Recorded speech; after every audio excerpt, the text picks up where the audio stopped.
te startlistát? Nem, ez az én startlistám. Van egy, a Móni szerzett nekem egy frissen nyomtatott statikusat. Köszi, bacskó!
Phantom tap kell?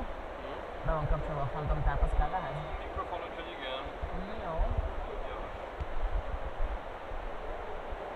Nem némítás, hogy az hol van, de maximum letekered.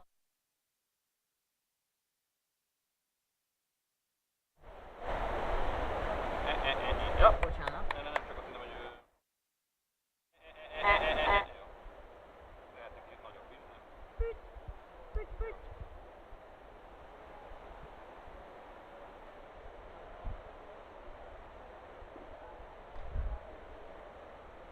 Nem tudom, hogy ki hall, de a master level maximumon van, a mikrofonom levelje még nincsen maximumon.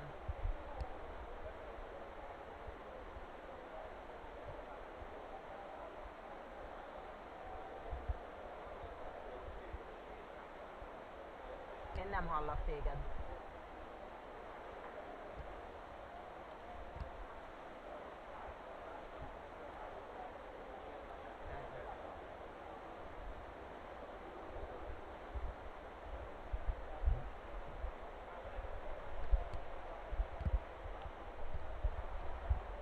Hello, hello.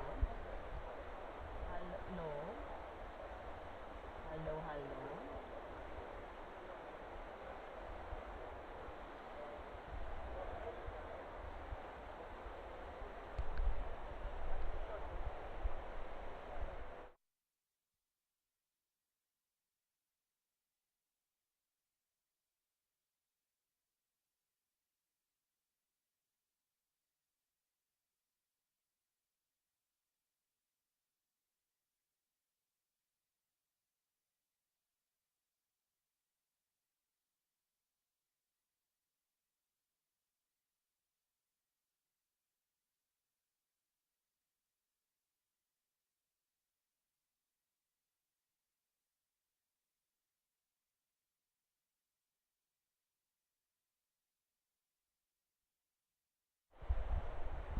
Hello, hello.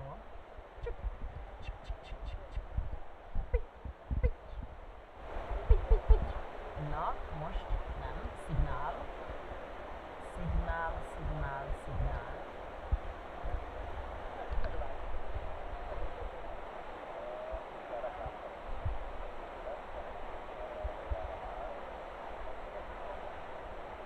Még a technika.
Jó? Egyszer mikrofon.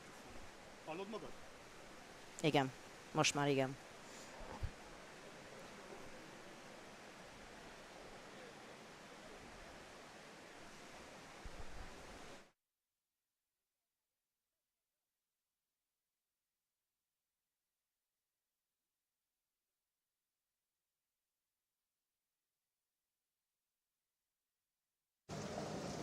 Twenty.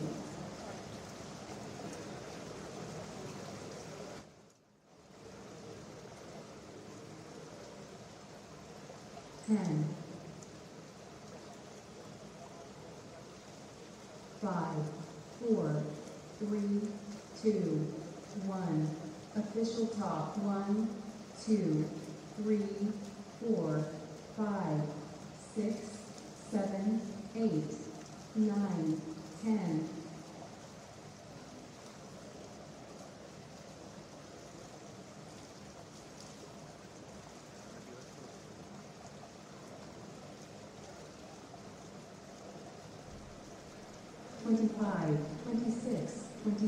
Good morning, everyone. Welcome to the third Noxygen Apnea nOxyCup. We are live here from the Duna Arena, which is a venue change from last year. This is a beautiful swimming pool, and we're starting this morning with Static. At the moment in the stream, you can see Daniel Bretner. He's from Hungary. He is a member of Noxygen Apnea Cup. Sorry, not the cup, but the club itself. So we are we're starting with the Static. It's quite early in the morning. I don't think some of us have had our coffee yet. Certainly not the freedivers. Usually it's kind of contraindicated to have your coffee before freediving. And yet here we go.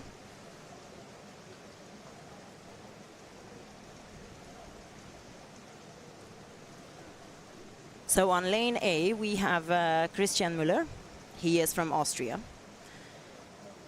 We have a good amount of Austrian freedivers here today. It's a quick enough journey for them to come from Austria, or I think most of them are from Vienna, to come over from there to Budapest. And I know that a lot of Hungarian freedivers went to their competition, which was about 2 weeks ago. It was the hydrodynamic competition in Vienna, which was also an indoor freediving competition. So Christian Müller announced 1 minute 30. So we can see he's already passed that, so that's nice. If he comes up now, he's going to get a white card, but of course we don't exactly know what he's aiming for and how he's going to get on.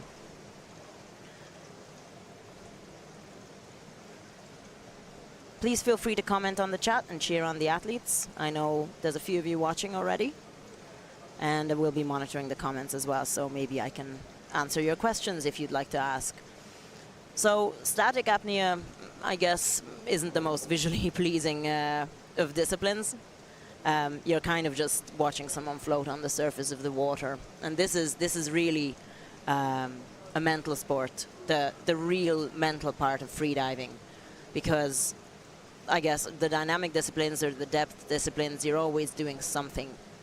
But for example, personally, I struggle with how to stay still and how to, you know, stop the chattering of my brain, which sometimes results in chattering on the stream.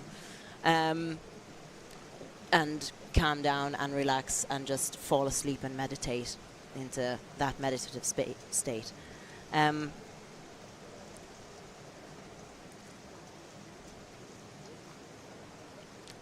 So they're both looking good, as far as I can tell from this angle anyway. Not looking good, it would mean that their safeties would probably have to lift them up. Meanwhile, you might be able to hear the countdown for the other two lanes. So Christian and Daniel are still doing their performance there. And in lanes B and C, we're going to see two Hungarian female freedivers, Semi and Barbara, shortly. We're still focusing on these guys. I think maybe Christian is about to surface. He's certainly holding on to the side of the wall a little bit more. The idea here is, in static freediving, is that your coach asks you a question, and there's Daniel. Okay, surface protocol looks good to me. Quick wipe of the face. You can see the safety behind him, just putting up their hand. 30 seconds.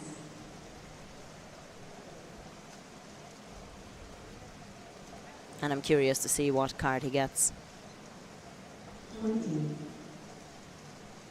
Oh, well, thanks, Rebecca. Awesome. So Daniel seemed happy enough. And there's Christian out of the water as well. He's breathing. 5, 4, 3, 2, 1. Official top. 1, 2, 3. He's waiting for his result. They have to stay out of the water with their airways out of the water for about 30 seconds after surfacing, and they have to perform a surface protocol, which consists of taking off their facial equipment, showing the OK sign with their hand and saying, I am OK. And then if they remain conscious and their airways out of the water, I think that looked like a white card. You could see the safety doing a little brief applause there. 27, 28, 29, 30. And we can see in the middle lanes B and C, Samira and Barbara Marshimonar.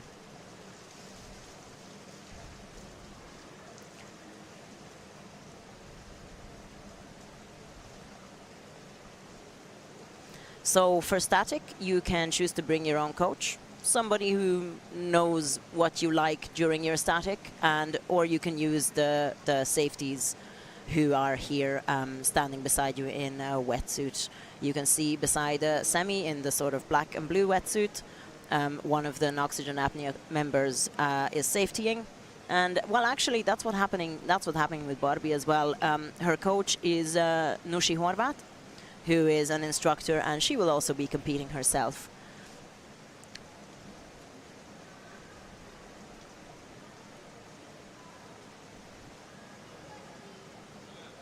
So you can see the safety there. He touched Semi's shoulder, and Semi needs to give a flick of her hand, a flick of her finger, just underwater briefly to show that she is conscious. If he doesn't get a signal, he's going to have to lift her up, which means that she might have lost consciousness underwater. This doesn't really happen. I think beginner freedivers surface when the discomfort gets too much, and more experienced freedivers would usually hopefully know how far to push it when there might be a lot of discomfort, a bit of discomfort, or a lot, and then they surface in time before they lose control and black out from hypoxia. I hope we won't see any of that today. There's always the risk that we might, but we have great safeties and all eyes on the competitors.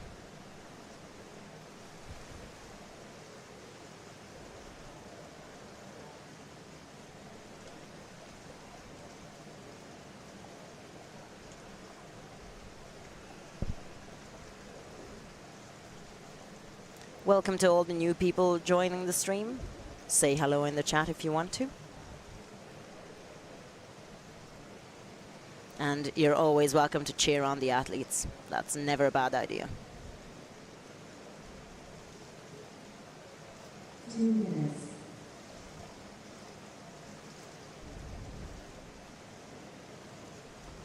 The idea here is to be as relaxed as possible in the water. So you're trying to completely relax all of your muscles. Your neck, your arms, your legs, and a lot of people use a mental strategy of a body scan where you kind of just think about your different body parts and how are they relaxed? Is my neck relaxed? Is my jaw loose? Is my tongue relaxed in my mouth? Is my arm relaxed? You know, and you kind of just go through, you can go head to toe or toe to head or one side first and then the other side, and everybody has their preferences, but it is just one of many, many mental strategies that you can use. Oh, there's Semi up. Here we go. She is smiling. I think that's a white card.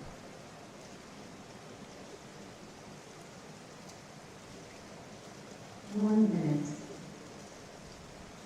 Barbie's still soldiering on. She is slowly turning towards the wall. Nice one, Semi.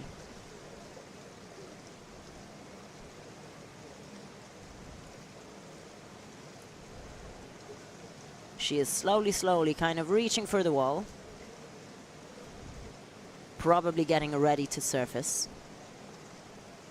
30 seconds. Here we go. Come on, Bobby. You can do this. 20, And she's surfacing. Okay. Nose clip off. Signal. 10, Oh. Oh.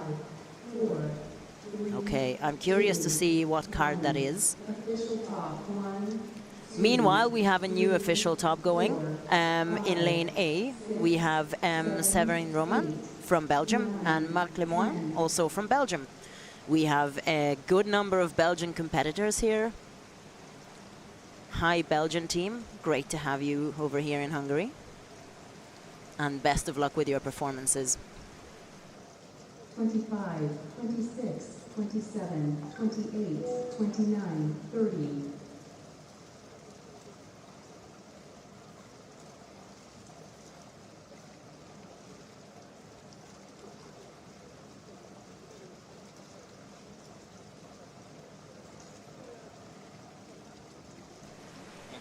Meanwhile, Severin and Marc from Belgium have started. The start list is based on people's competition personal bests. So it's kind of, we're still in the under 3 minute category. Well, Marc's announced personal best is actually 3 minutes, but their announced performances are 2 minutes each. So if they do anything over 2 minutes, it's going to be, and complete their surface protocol successfully, it's going to be a white card. So I have faith in them. They can do this, right? So I'm gonna try and find out a little bit more about, you know, how come we have this many Belgian competitors. It's great to have a full team here, because I'm just kind of wondering, like, how do people in Belgium hear about? How do people in Belgium really hear about a little freediving competition in Hungary? Actually, it's not so little either.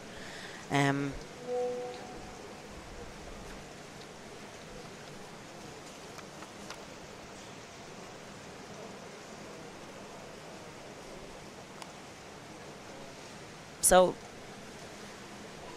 Severin, you can see her on the left-hand side of the screen. She's from Belgium, and she's only just started freediving recently, actually.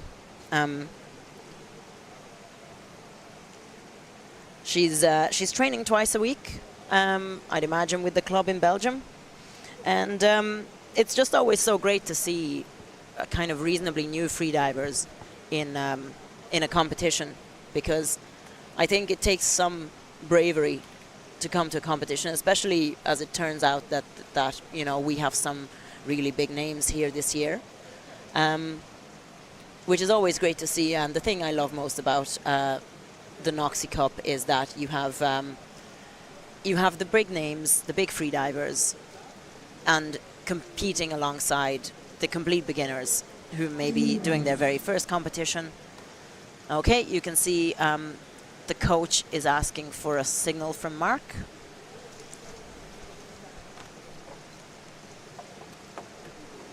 Okay, so Severin is holding on to the wall. Maybe that is a sign that she's about to emerge. Here we go. Come on, now focus on your surface protocol. Push through those last few seconds, and then make sure you do a nice surface protocol. You can see Severin's coach splashing water as a distraction, possibly. I'd imagine there's a bit of discomfort. Okay, come on, mask. Okay.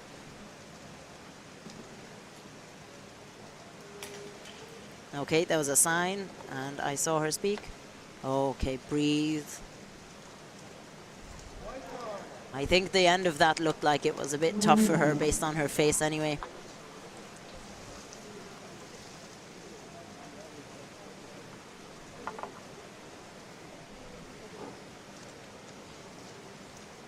But hey, static is never easy, and I think at competitions as well, you need to have. There's a smile, beautiful. Yeah, I think that's a white card. Can't imagine it being anything else. Here we go, perfect, awesome, nice one. Okay, Mark is still going. Very good. Is that? Oh, he's almost reached the 5-minute mark. I mean, the timers that you see on the screen, they're not the official timers. They're just the timers on the screen, so it's always an approximate number. Come on, Mark.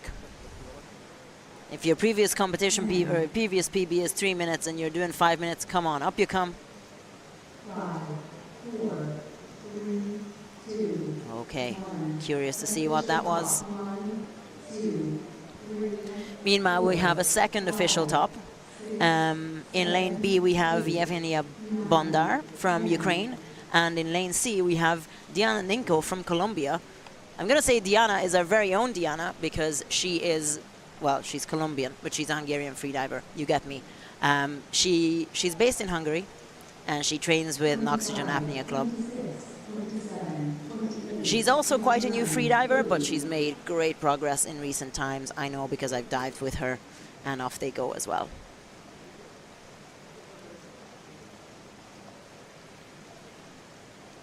So in the white swimming cap, you see Diana, and in the sort of yellow stripe wetsuit, you see Yevgenia.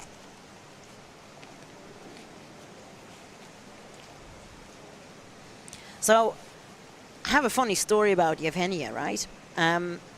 So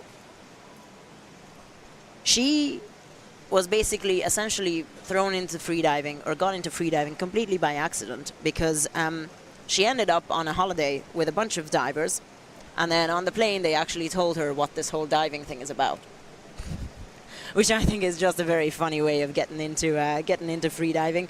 Like, hey, so you're coming on holiday with us, you know we're going to be freediving, right? What? What's freediving? What is that about? So I love this story about, you know, getting into the sport in a completely spontaneous, random way.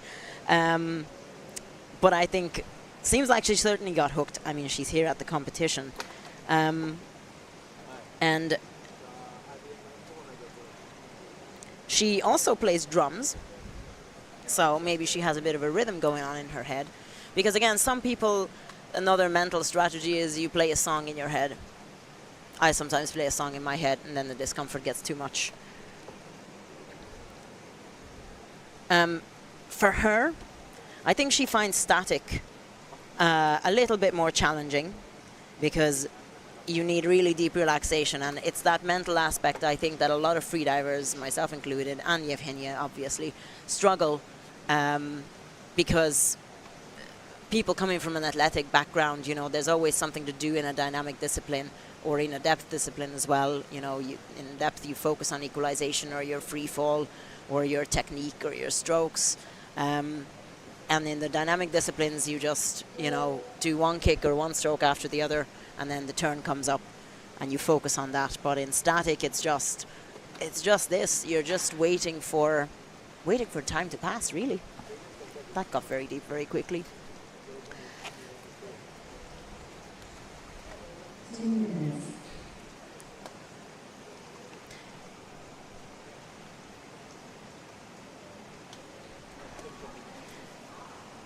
Thinking about it now, actually, I think Diana also finds static a little bit more challenging, because, as she says, it's a battle in your head. And I mean, that is absolutely true.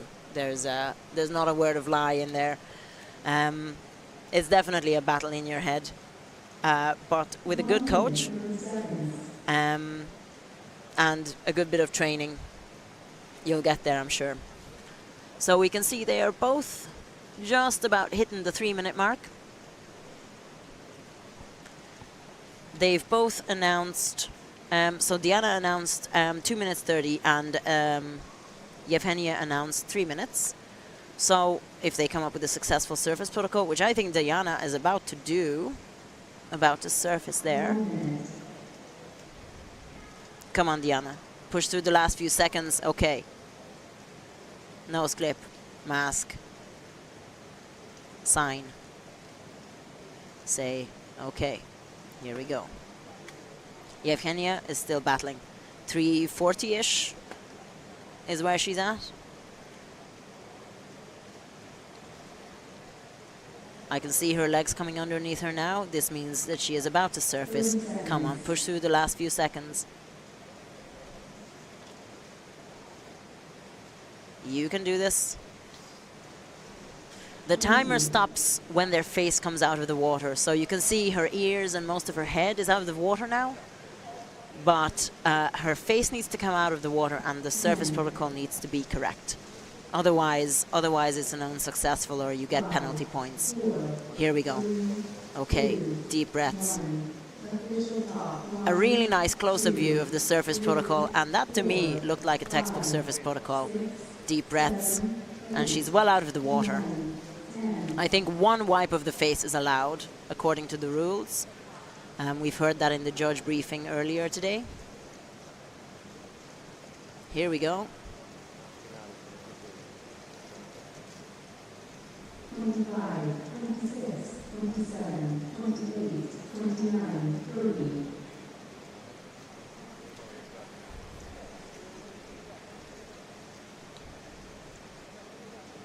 Meanwhile, in lane A, we have another Belgian person, Gerard Citeau. And in lane... Sorry, just need to look at what letter the lane is. In lane D, we have Emese Karácsonyi, who is a Hungarian freediver, a member of nOxygen Apnea Club, and I believe current record holder for the monofin, dynamic with the monofin discipline.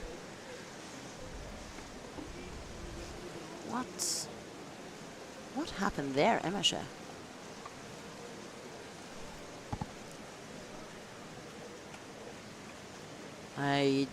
We're gonna find out what happened there. There seems to be a bit of discussion with the judges. We'll find out what happened to Emese and report back.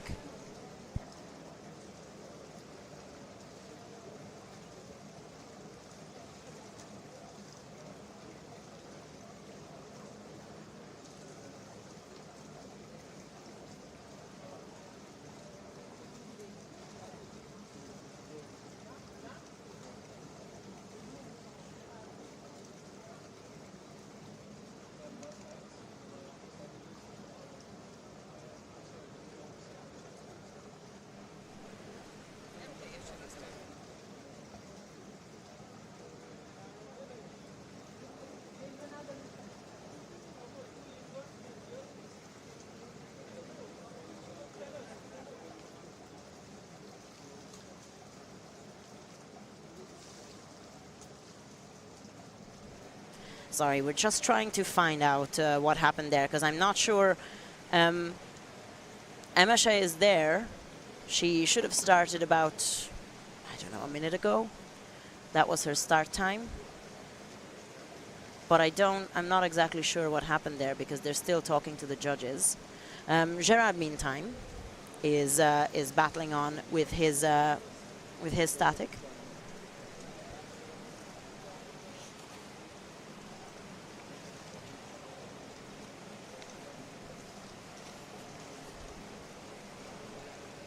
Oh, and he's up.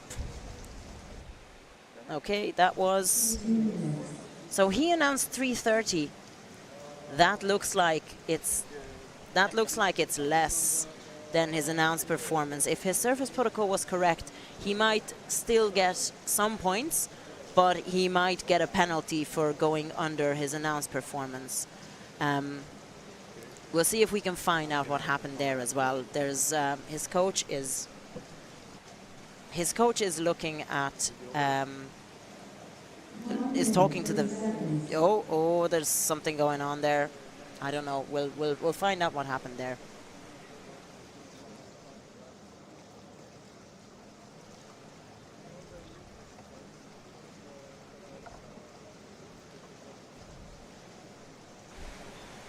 Meanwhile, in lane B, we have Sonia Andrea Bukowski, who is, again, a Hungarian freediver, and she's going at the same time as Szabolcs Krucsai, who is also a Hungarian freediver from nOxygen Apnea Club. I know them both. I think they're both great divers. And I think sometimes you might have challenges with training, especially for Szabolcs, as he lives in, he doesn't live in Budapest, so it's difficult for him to come to the trainings here. But I hope he's going to do a performance that he's going to be happy with. 30 seconds.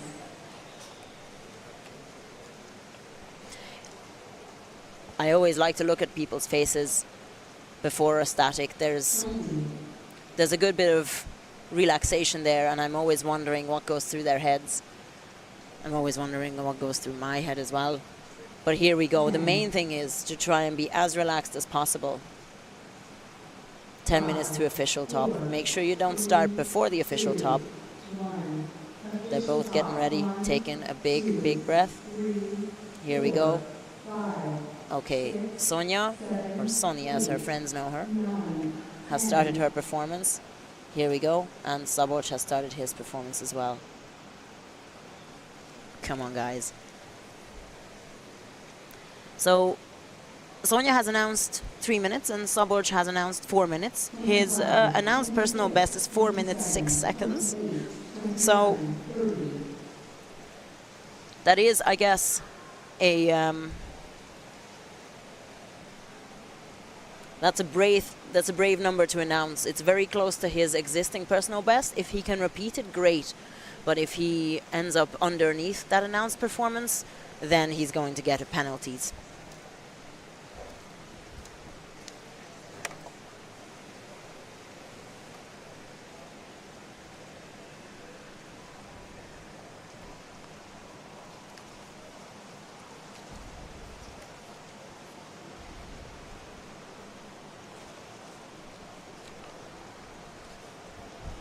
Actually, for Sonia, her favorite discipline is static.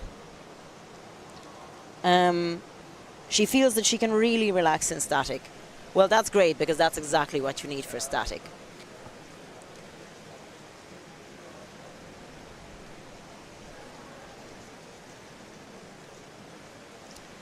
Coaching her there is her partner, and you can see one of the event safety divers also watching over her.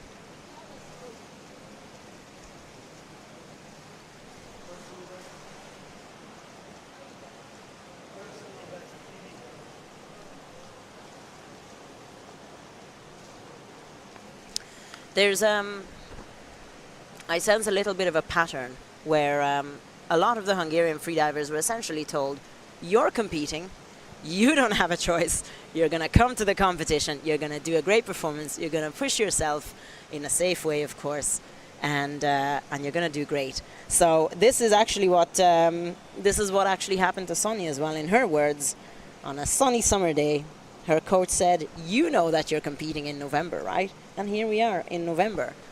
And she's competing. And I wish her the best of luck, as well as I wish Szabolcs the best of luck as well. I was a competitor myself at last year's nOxyCup, as well as completely spontaneously a sports commentator. It was a bit more planned this year. I'm happy to report.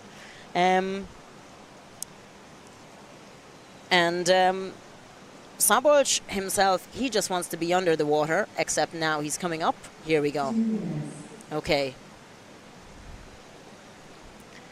That was under your announced performance. I am thinking this could unfortunately turn into a yellow card for Szabolcs. Maybe he's still happy with it.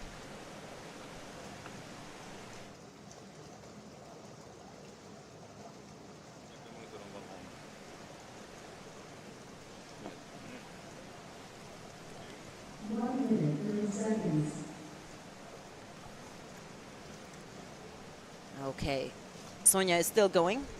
Come on, Sonia.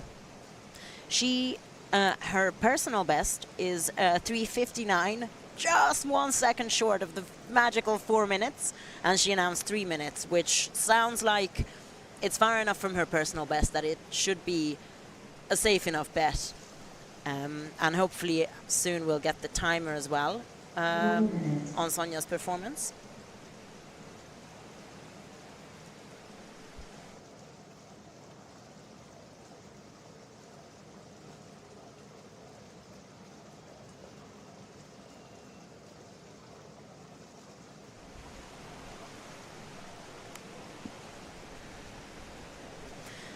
Meanwhile, in the in lane A, we have Tatiana Serogina from Ukraine and Caroline.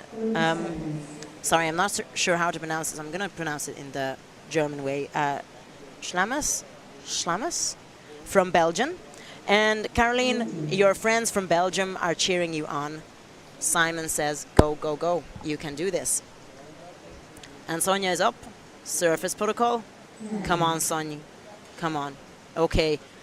Oh, I am wondering. There is a certain number of seconds within which you have to perform the surface protocol. So the moment your airways clear the water, so your mouth and your nose are out of the water, you have, I believe, about 15, don't quote me on this, I'm not reading the rule book at the moment, about 15 seconds to perform the surface protocol, which is taking off the facial equipment, signing okay with your hand, and saying, I am okay, verbally in English. And I saw Sonny take off her goggles and her nose skip, and there was a little bit of a pause. And maybe somebody quickly told her, Sonny, sign, say, and then she said, oh, I'm okay. So I really hope that was a valid surface protocol. Meanwhile, the next two competitors are up. So we have Tatiana in lane A with the white swimming cap and black wetsuit. And we have Caroline from Belgium in lane D with the white top and no swimming cap. So wishing both of them the best of luck. I really enjoy how the coaches very, very gently maneuver this floating human body closer to the wall, so that if Caroline decides to just reach out and grab the wall, it's right there for her. And it's so interesting that when you're doing this static in the swimming pool, by the way, for anyone watching, never do this alone, never do this at home. You can die. Always do it with a qualified buddy, preferably with a qualified instructor, etc. You know what I mean. You really don't feel the directions in the water. You just float there and try to look inwards, enjoy the sensations while you can enjoy them, and afterwards just kind of battle through them, struggle through them, do your best.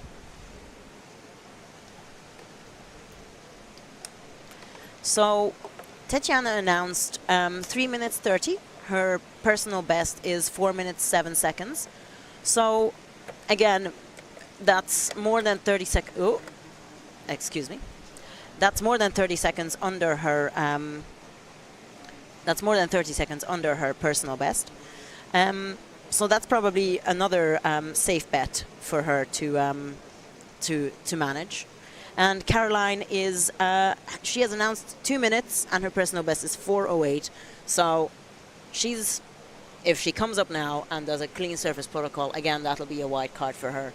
And she's not going to be under her announced performance, which would result in a yellow card for her.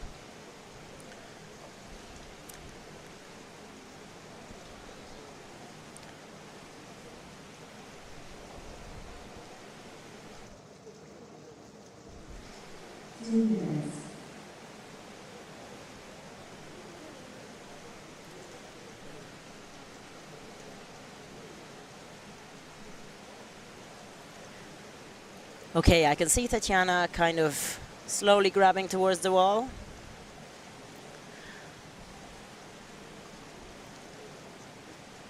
I think some people enjoy the floating sensation of just floating in the water and not being aware of space and not being aware of time, just listening to your thoughts or going to sleep, enjoying your meditation or, you know, whatever mental strategy you're using here. Personally, I enjoy what Tatiana is doing there, which is holding onto the wall. You anchor yourself. Come on, Caroline. What's going on with her hands? Okay, she needs to be cooled down. It's a very warm water. It's about 31 degrees in that pool. So I'd imagine a lot of the freedivers in their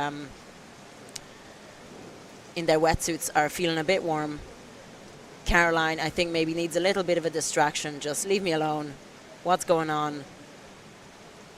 Fidgetiness is not a good sign. It's a sign of you're probably quite uncomfortable. Come on, Caroline. You're well over 4 minutes. Your friends back in Belgium are rooting for you. I'm sure they are rooting for you as well, Tatiana. She has her hands very comfortably in a very stable way on the wall. Her head against the wall, super well anchored. You know exactly where you are. You're not just floating in space and time anymore. Okay, Caroline is up. Surface protocol. Oh no. I'm not sure that was a valid surface protocol. Let's see Tatiana's now. Okay. Very good. Tatiana's surface protocol looked good to me, but again, I'm not the judge. So who am I to say?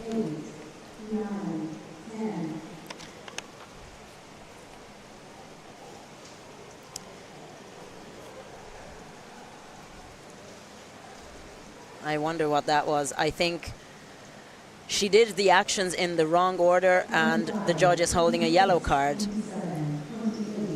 It's an easy mistake to make. It's an easy mistake to make and you're in a lot of discomfort. Your body is telling you, breathe, we're going to drown.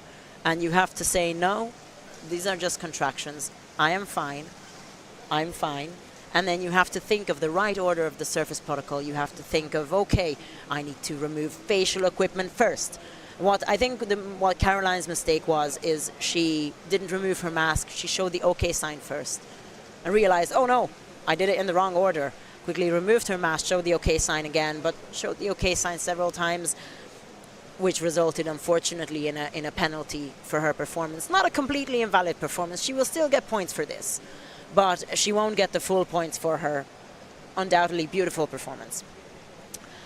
Meanwhile, we have another two competitors. We have Pascal Blondel. I pronounced that in the Flemish way. I hope that's okay, Pascal. He announced 4 minutes, and his personal best is 4:30, so hopefully that's a safe bet for him. And in lane C, in the white or blue swimming cap with the wetsuit open, is Zsolt Horváth, who is also a Hungarian freediver. We have a lot of Hungarian freedivers. It's our championship after all.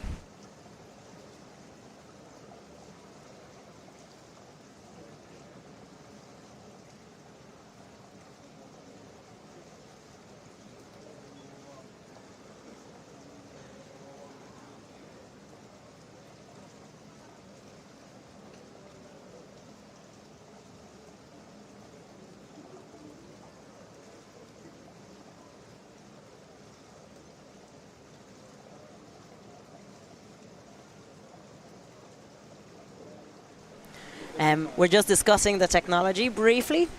There will be moments of silence. I'm sure it's going to come as a relief to everyone.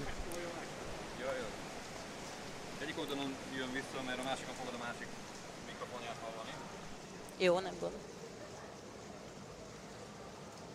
Igen, ezt sejtettem egyébként, amit átmutat. Igen, azért, hogy egyik oldal másik oldal. Egy tesztet csináljuk, még mielőtt beadjátok, vagy nem tudom, most be van neked. Szerintem be van, nem vagy.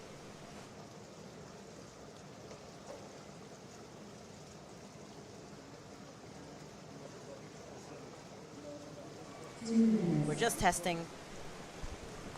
Okay, yeah, perfect. Yes. Just testing some sound here. Thank you very much for your patience. Okie dokie. So, Zsolt and Pascal, still looking good, still looking quite relaxed. Zsolt is holding on to the wall, same way as I would do. Again, sometimes people just like to know where they are. Like to know where they are in terms of space. Maybe some people love floating in the water where space and time stops existing, and maybe some people just prefer to know, okay, I know where the edge of the pool is. If I want to come up, here's why I hold on to.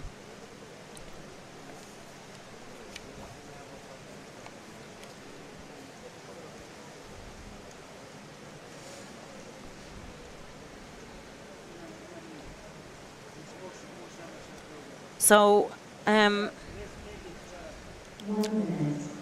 Zsolt has announced Zsolt Horváth in with the white swimming cap in lane C.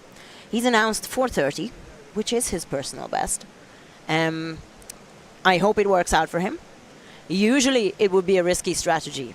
If I, and you know, it's an easy enough mistake to make, right? You say, oh, I've done this before, I'm sure I can do it again. But if you've done this personal best in training and you're coming to a competition, what you might not be calculating is your competition nerves. Okay, Pascal is up. Big breaths. 20, 10,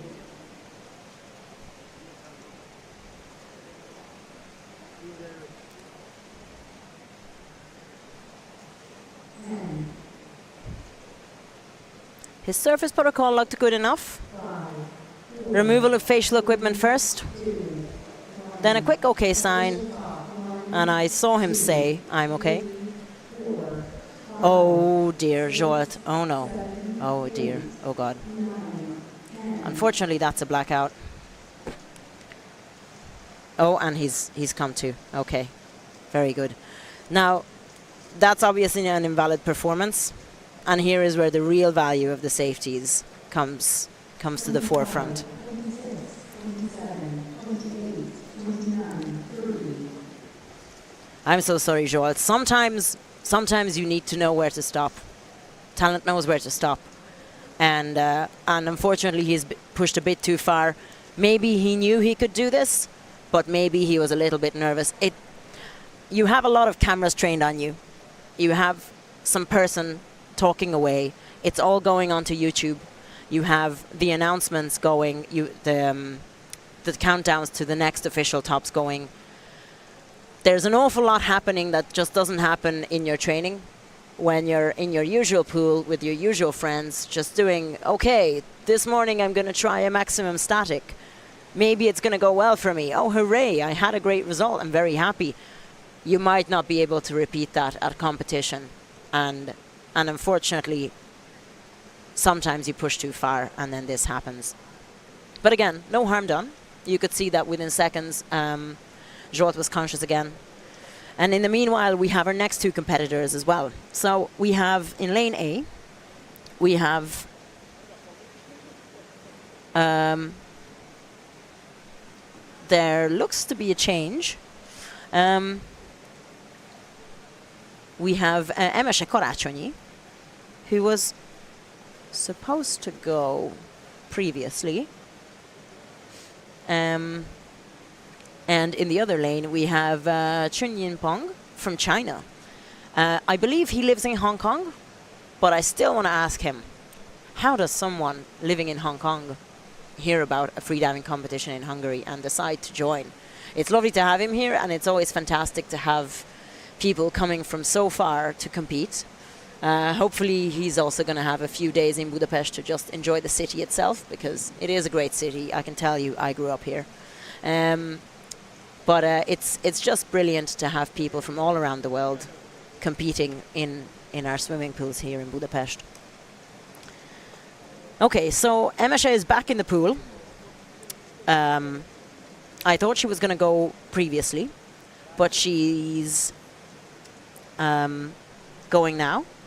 She announced 3 minutes 20 and her personal best is 3:51.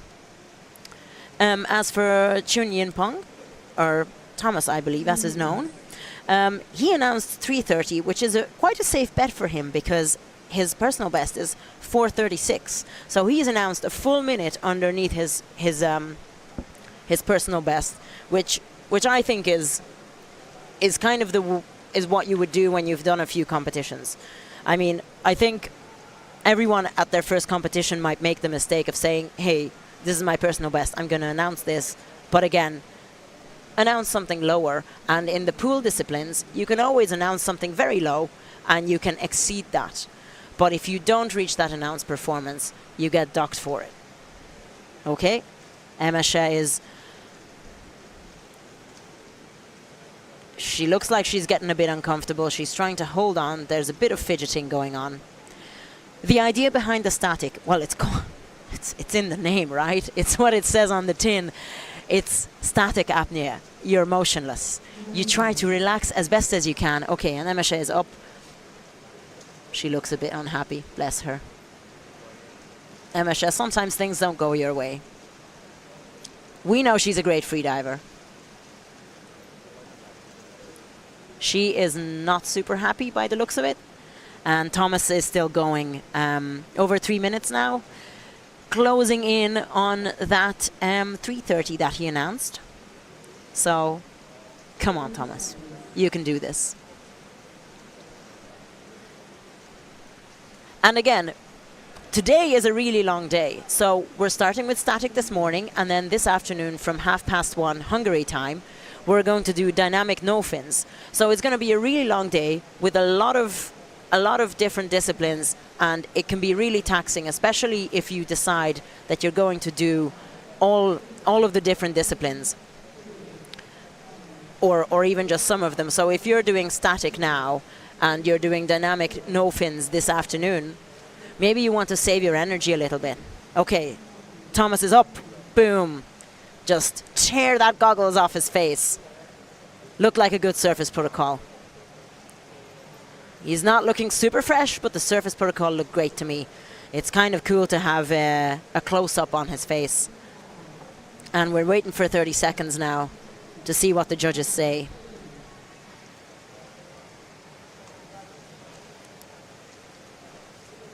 Okay, and that's a white card. Nice one. Well done. Meanwhile, we have the two next competitors.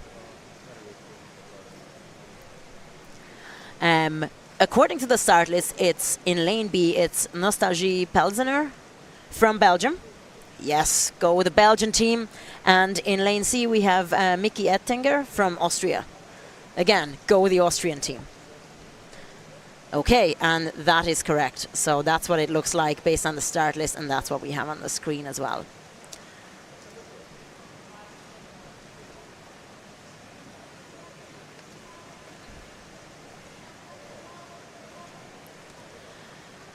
You can see people very slowly, very gently, and very carefully holding on to the athlete.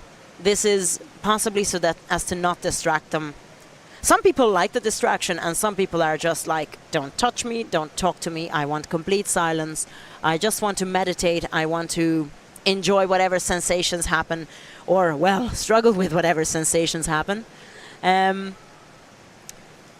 it is, you know, for some people, sometimes you also see people, the coaches holding onto the person's wetsuit zip, so as to keep them in the position so that they don't just float away into the middle of the pool, but also not really touch them, or they don't really feel that you're touching them.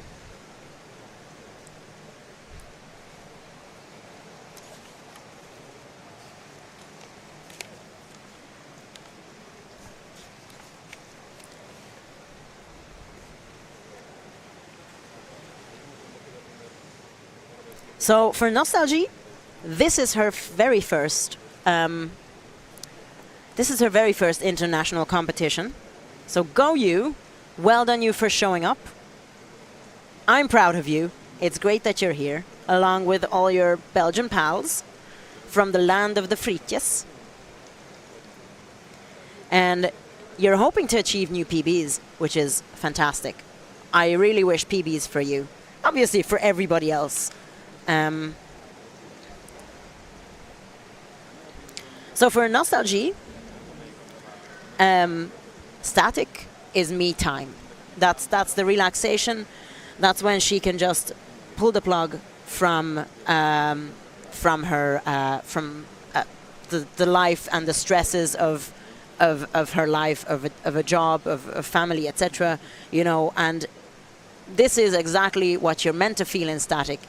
You're meant to forget about everything and just take a big regenerating nap. So keep doing that nap, okay? Opening up that wetsuit zip, splashing some water in there. Maybe she's hot, maybe she wants distraction. Mickey Ettinger is completely still. Looks very, again, in static, you're trying to be as static as possible. No judgment here. Okay, come on.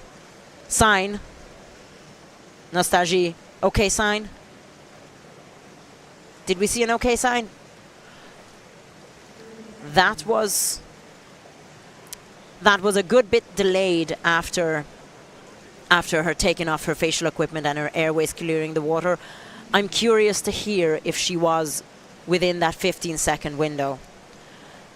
We mightn't find out until later, But maybe we'll see what card the judges give her now. Nostalgie, your friends were cheering from you from Belgium, and it's a white card. Yes, beautiful. Well done. Okay, we can see Mickey struggling. Lift him. Oh dear. That's probably what's called, okay, maybe a bit more than loss of motor control. This poor safety guy, he's always the one getting the blackouts. Oh dear. We have the medic ready with the oxygen.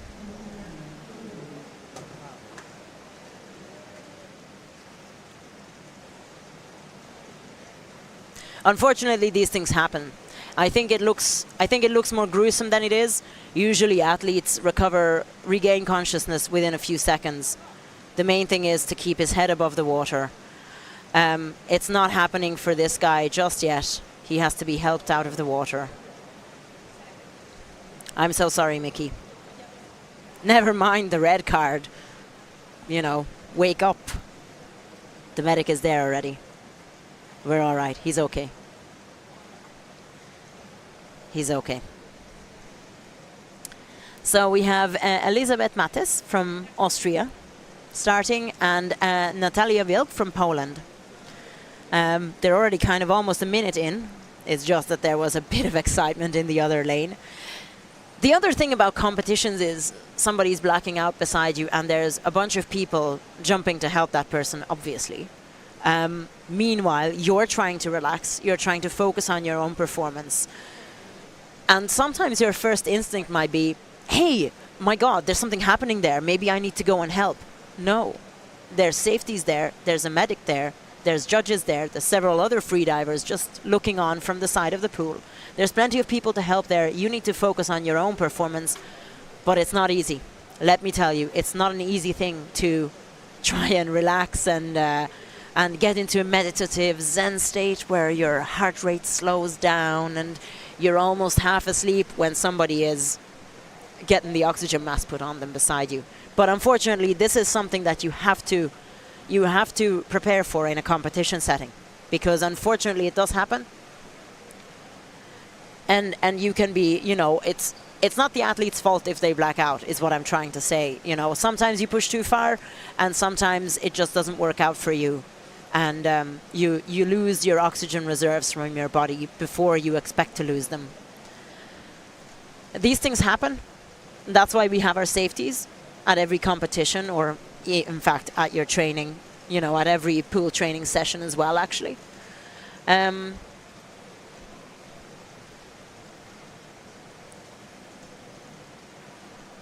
It happens. And what you have to do as an athlete who has somebody struggling beside them is you have to focus on your own performance, because there is nothing you can do for them, as much as you'd like to help. Okay, Elisabeth from Austria is up. 2 minutes 40-ish. And she announced 4 minutes, and her PB is way above that as well, 4:41. Elisabeth, what went wrong for you today?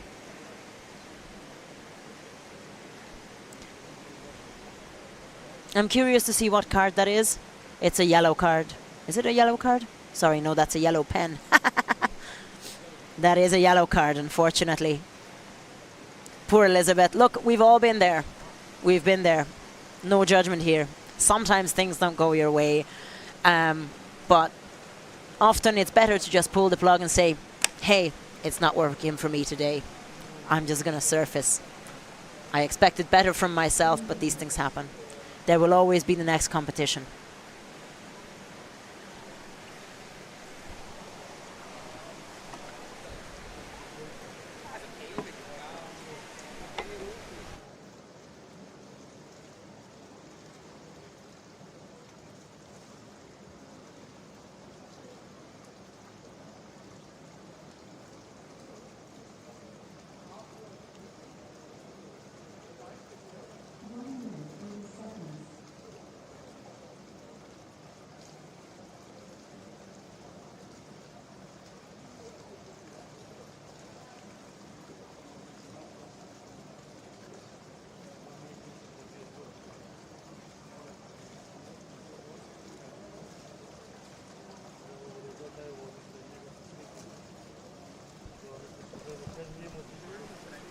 these things happen. Meanwhile, we have Natalia Wilk. She announced she announced 31 seconds with a personal best of 5:16. Now that's strategy, my friends. That's what I would do. Well, I don't have a 5:16 personal best, but I would definitely announce something very low. Here we go. Natalia Wilk. She's up. Oh. Struggling a bit. Oh. Okay, here we go. Suddenly woke up. Nose clip off and the okay sign. Struggling a bit? Yeah, she certainly struggled. I think she was within the time frame where you have to perform the surface protocol. Let's see what card the judges say. She's certainly awake at this point.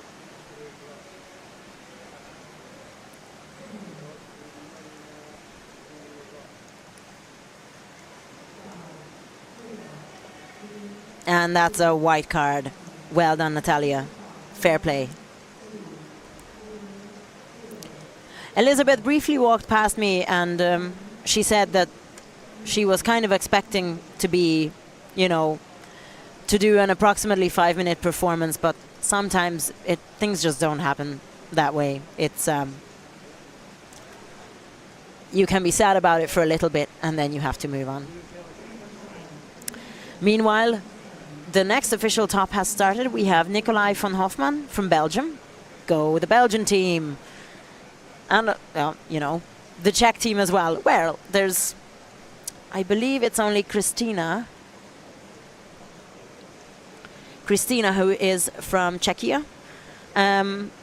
She announced 11 seconds, and she has a personal best of 5:28. You do sometimes see this. Again, it's strategy. Probably anybody watching this can do 11 seconds. Please don't do it on your own, though. And that's a certain way, that's a definite way to get a white card, no matter what your performance ends up being like. You know, if you announce something big, you have to reach that big number, otherwise you won't get a white card.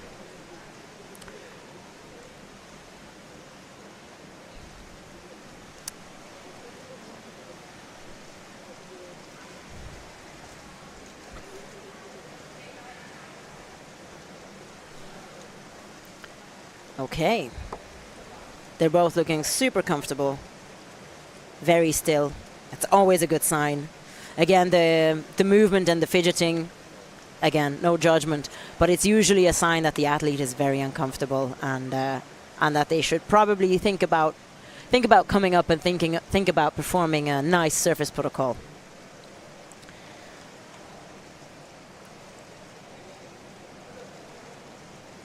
So Nikolai is hoping, overall from the competition, he's hoping for a PB. I really hope you get that, Nikolai. I mean, aren't we all always hoping for a PB?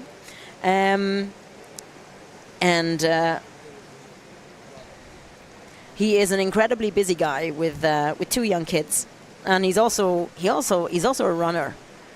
I'm still kind of on the fence about whether I like running and freediving or training for running and freediving at the same time. Clearly it works for Nikolai, which is awesome. And he would like them to freedive with him when they're older. Yeah, nothing like having your own little army of buddies at home. Certainly, there's courses for kids, I believe, you know, maybe preteens or teenage kids. You can get them started on freediving. But for now, we'll just focus on the present moment, and I hope that you can get your PB.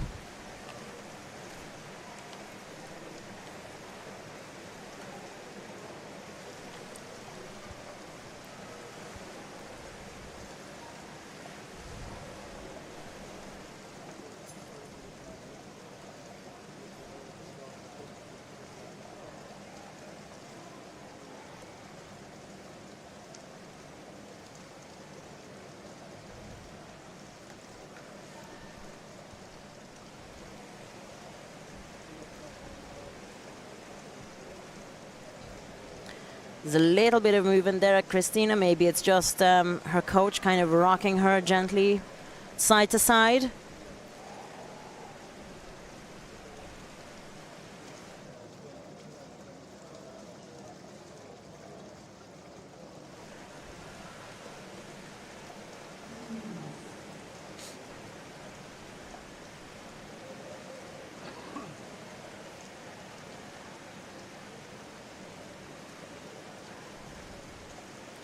Okay. I think that's the sign for Nikolai that he's coming up to the 4-minute mark. He is well over his announced performance. His personal best is 5:30. Let's see if he reaches it. He is holding on to the side of the pool, which usually... here we go. Okay.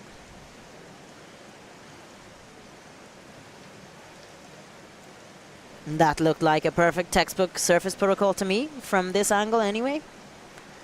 And he is looking quite fresh. Very relaxed, not struggling to keep his head above the water.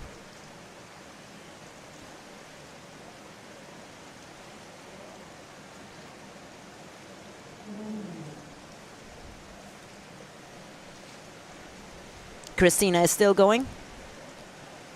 And is that a white card? Awesome. Well done, Nikolai from Belgium.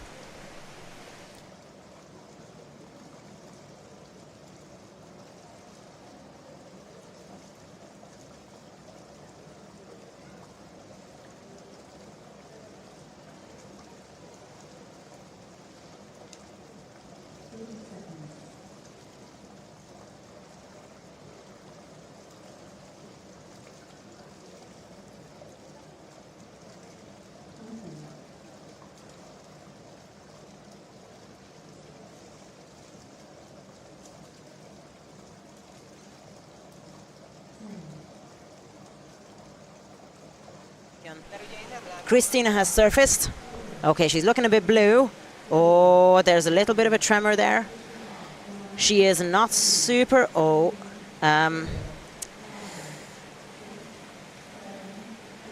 So this is, from what I can see, maybe I'm right, maybe I'm not right. From what I could see, Christina was teetering on the edge of losing consciousness. When she came up, her face was quite blue. There was a little slight tremor in her head, a little tremble, and when her body tapped her, so your coach isn't even supposed to touch you. So that might be a red card, and that is a red card indeed. So the coach touched her. You could see her flick her index finger, which was the signal when she's still underwater. Her brain got a bit fuzzy, possibly, and she still thought she was underwater. Didn't realize that what she was meant to do was perform the surface protocol. You could see her swiping her nose, but her nose grip was already off her nose. And what she should have done then is to show the okay sign and say, I'm okay. But unfortunately, when the lights start flickering or going out up there, you mightn't exactly remember that. So that was a red card on surface protocol. And that was unfortunately, probably a textbook case of disqualified on surface protocol there. So meanwhile, we have Marcos Timplalexis from Greece, and we have Tomasz Polata from Poland. Tomasz is seen him last year at this same competition, so it's great to have him back. Good to have you back, Tomasz. And great to have Marcos here as well, all the way from Greece. I hope it's, actually, I was almost going to say, I hope it's sunnier over then than it is over here. But actually, it's quite sunny in Budapest now. We have, you can't see it in the static pool because it's kind of behind a huge jacuzzi tub. But in the pool where we're going to do the dynamic no-fins, there's some beautiful streaks of sunlight. I love these pools with the big windows where the sunlight just streams in. And you can see the shimmering in the water. It's the most beautiful thing. It's the most beautiful thing after seeing that shimmering in the sea.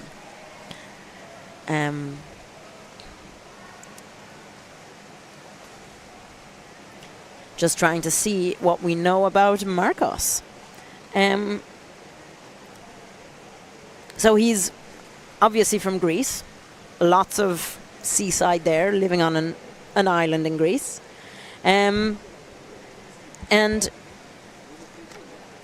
he actually runs a freediving school in Rhodes in Greece and a small hotel, and obviously does everything that the island has to offer, like swimming, cycling, spearfishing, running, traveling.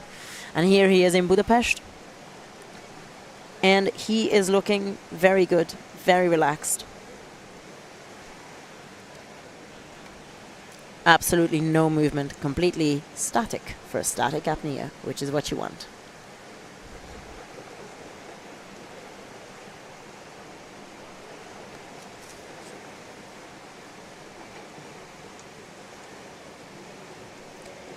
He decided to start competing after doing a freediving course, and I guess sometimes freedivers would start competing straight away, immediately after their pool competition, and sometimes they think, oh well, no, I'm not good enough for a competition.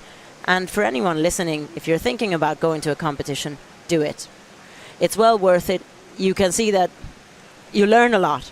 Let me tell you, your first competition is a learning experience like no other, and your second competition is going to be so much better because you're so much more prepared for what you can expect and what the competition nerves will feel like and the impact of the competition nerves on your performance. And you can, in between the two competitions, your first and your second one, you can always focus on, how do I get rid of those competition nerves? How do I stay as relaxed as I'm meant to? As relaxed as these two gentlemen in our pool now.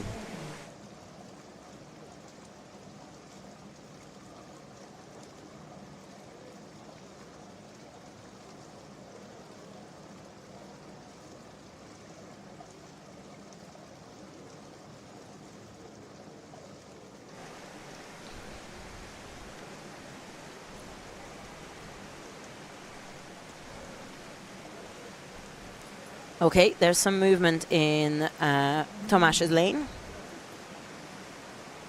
He is struggling. Is that just normal struggling?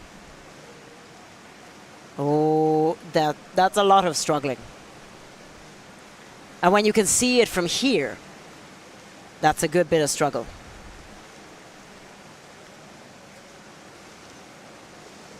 Okay, he's giving a signal. Okay, Marcus is up. And that's a very clean surface protocol. Wiping his face, keeping his head above the water and breathing. Come on, Tomasz. Oh, there's a lot of struggle, but looks like it was an alright surface protocol from this angle anyway, as far as I can see.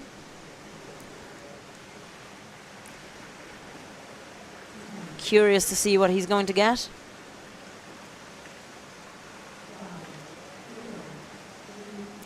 Okay, so Marcos, that is a white card. Nice one.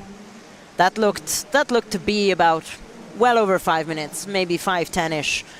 There's 5:16 on the timer on the stream, but again, that is just an approximate number. And Tomasz got a white card as well. Look, man, all the struggle was worth it. Well done. Super happy for him. Meanwhile, in lane C, in the beautiful blue Molchanov's wetsuit, we have Anna-Greta Horvat, or Nushi as her friends know her. She has announced something that is very safe for her, which is 4 minutes.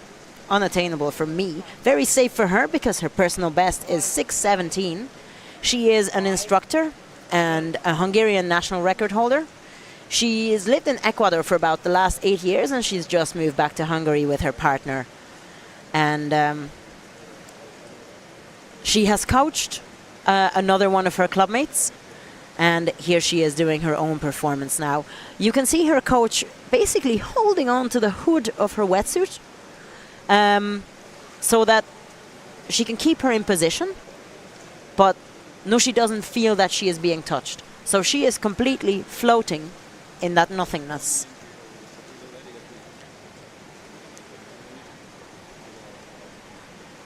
Meanwhile, in the other lane, we have Bronislav Pechner from Czechia.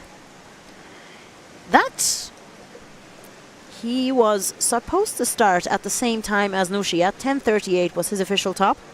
And about a minute and a bit later, he's on the surface.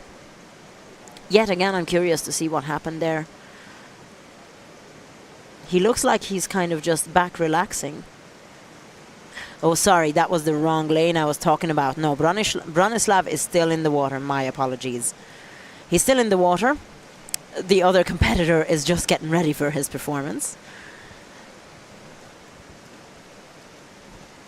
And Nushi is still looking super relaxed. Very much just floating floating and sleeping, relaxing.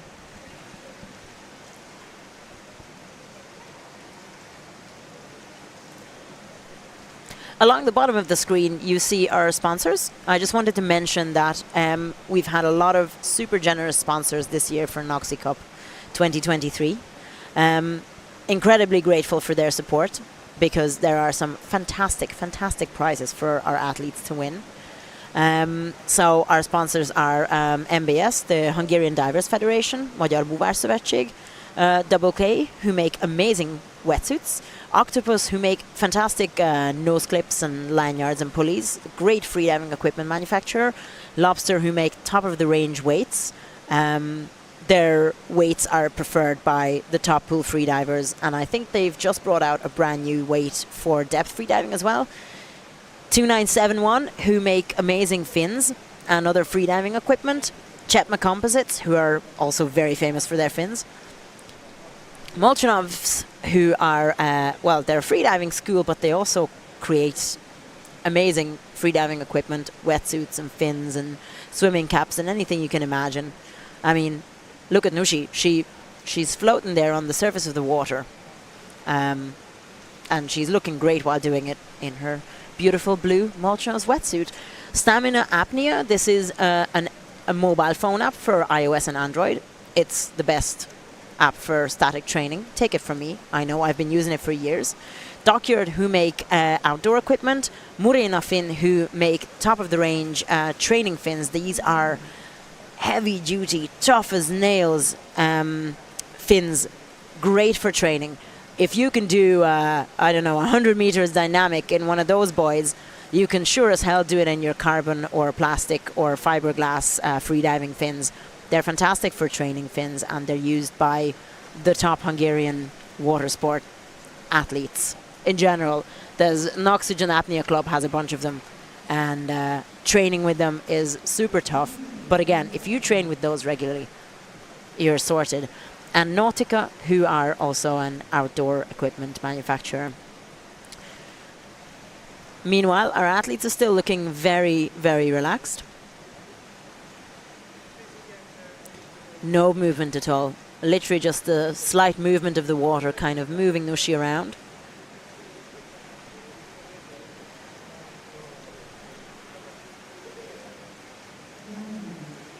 You can see her coach gently pushing her a little bit more towards the wall, so that if she puts her hand up, it's not time to come up yet, Nushi. Although she's well over her announced 4 minutes, so again, if she comes up now, performs a successful surface protocol, she will get a white card. There was some movement in her hands there, and Bronislav from Czechia is already holding on to the wall. Okay, come on. Last few seconds. Hold on to it now. Okay, Nushi is grabbing the wall as well. You can do this, Nushi.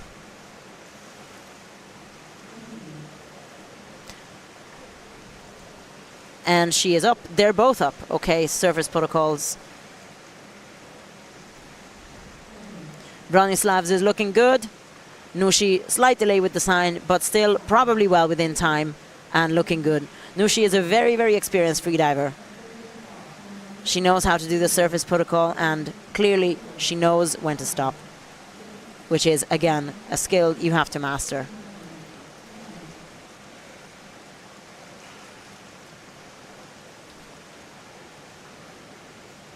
Curious to see what card they get. Nushi gets a white card. Bronislav gets a white card. Beautiful performances all around. That is great. Well done to both of them. 5 minutes. Over 5 minutes. My God, I can only dream of over 5 minutes. This is brilliant. Well done to them. Ah, some happiness going on there.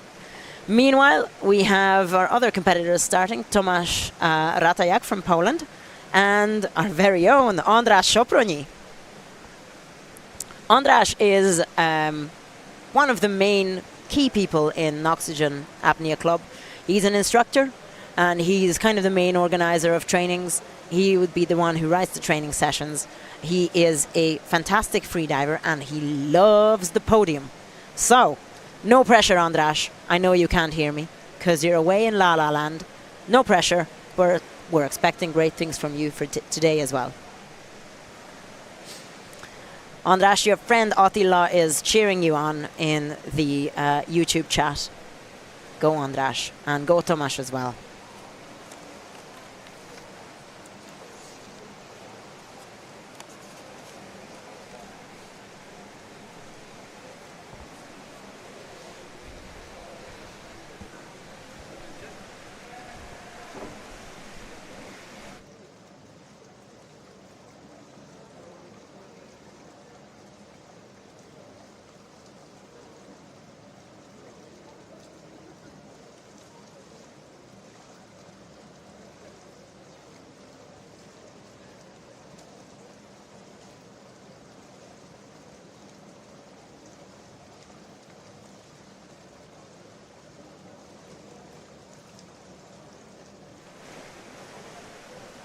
Okay, they're all doing great.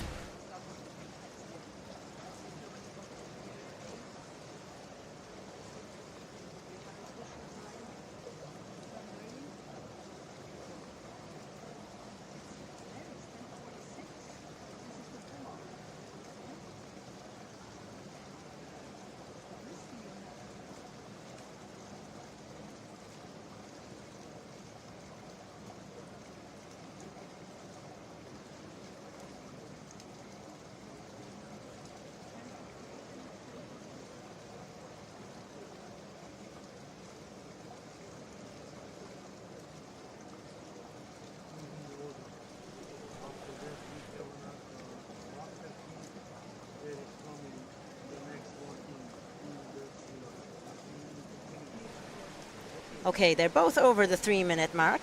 Sorry, I do sometimes need to mute myself to discuss stuff with my fellow organizers. So that's when you might hear a bit of silence. Okay, hell yeah! Come on, Andras. Everybody is rooting for you, including myself, as well as for Tomasz. It's just I don't see his name in the YouTube chat. Tomasz, where are your friends? Did you not send them the YouTube link? Come on.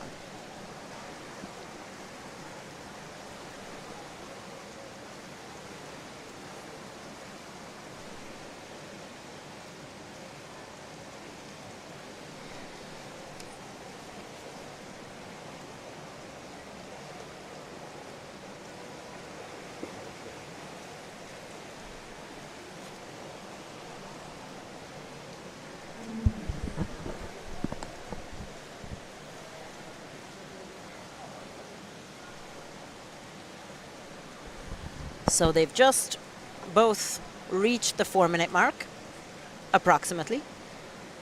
Still looking super relaxed.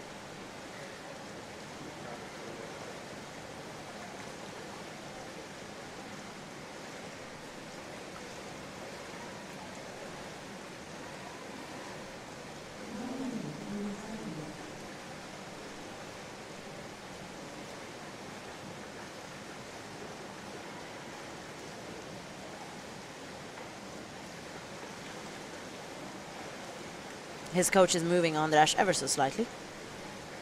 Okay, Tomasz is holding on to the wall. Maybe a sign that he's about to surface. Come on, push through it, Tomasz. You can do it. It's a beautiful 440-something performance now. Focus on your surface protocol. Push through the discomfort.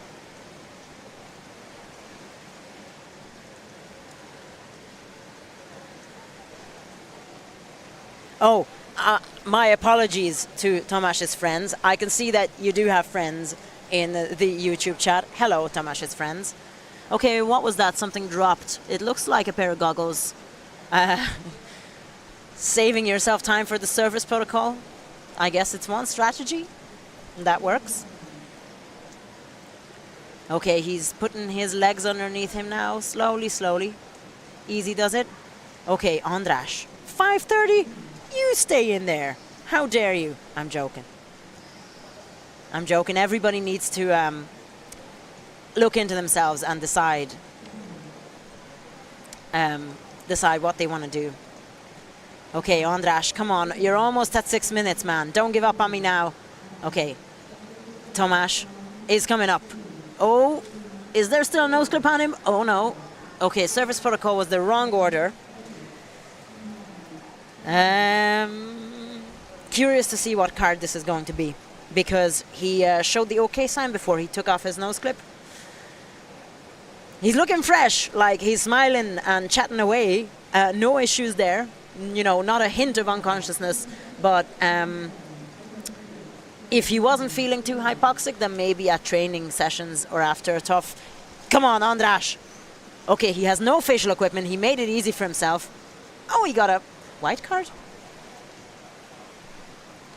Come on, Andras, breathe. Okay, that makes the service protocol a lot easier. If you do a static without no facial equipment, you've nothing to remove. One step less when you're really on the edge of whatever your edge is. Nice one. That looked good to me. I hope that's a white card for Andras. And we have Gerard Cito from Belgium. Go the Belgian team. And Adam Drzazga from the UK. Go Adam. He is our only competitor from the UK in this competition. Great to have you here, Adam. And also good to have Gerard part of the Belgian team.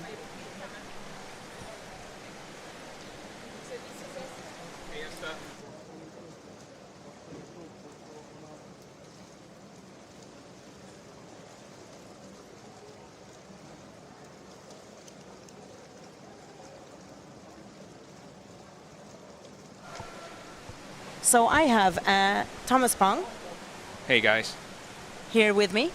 Hello, great to have you here. Good Welcome. to see you too. So you live in Hong Kong? Originally, yes. That's where I learned to free dive as well.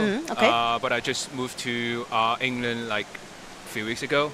Oh, okay. Congratulations on your move. Yeah, that's thank great. You. Thank you.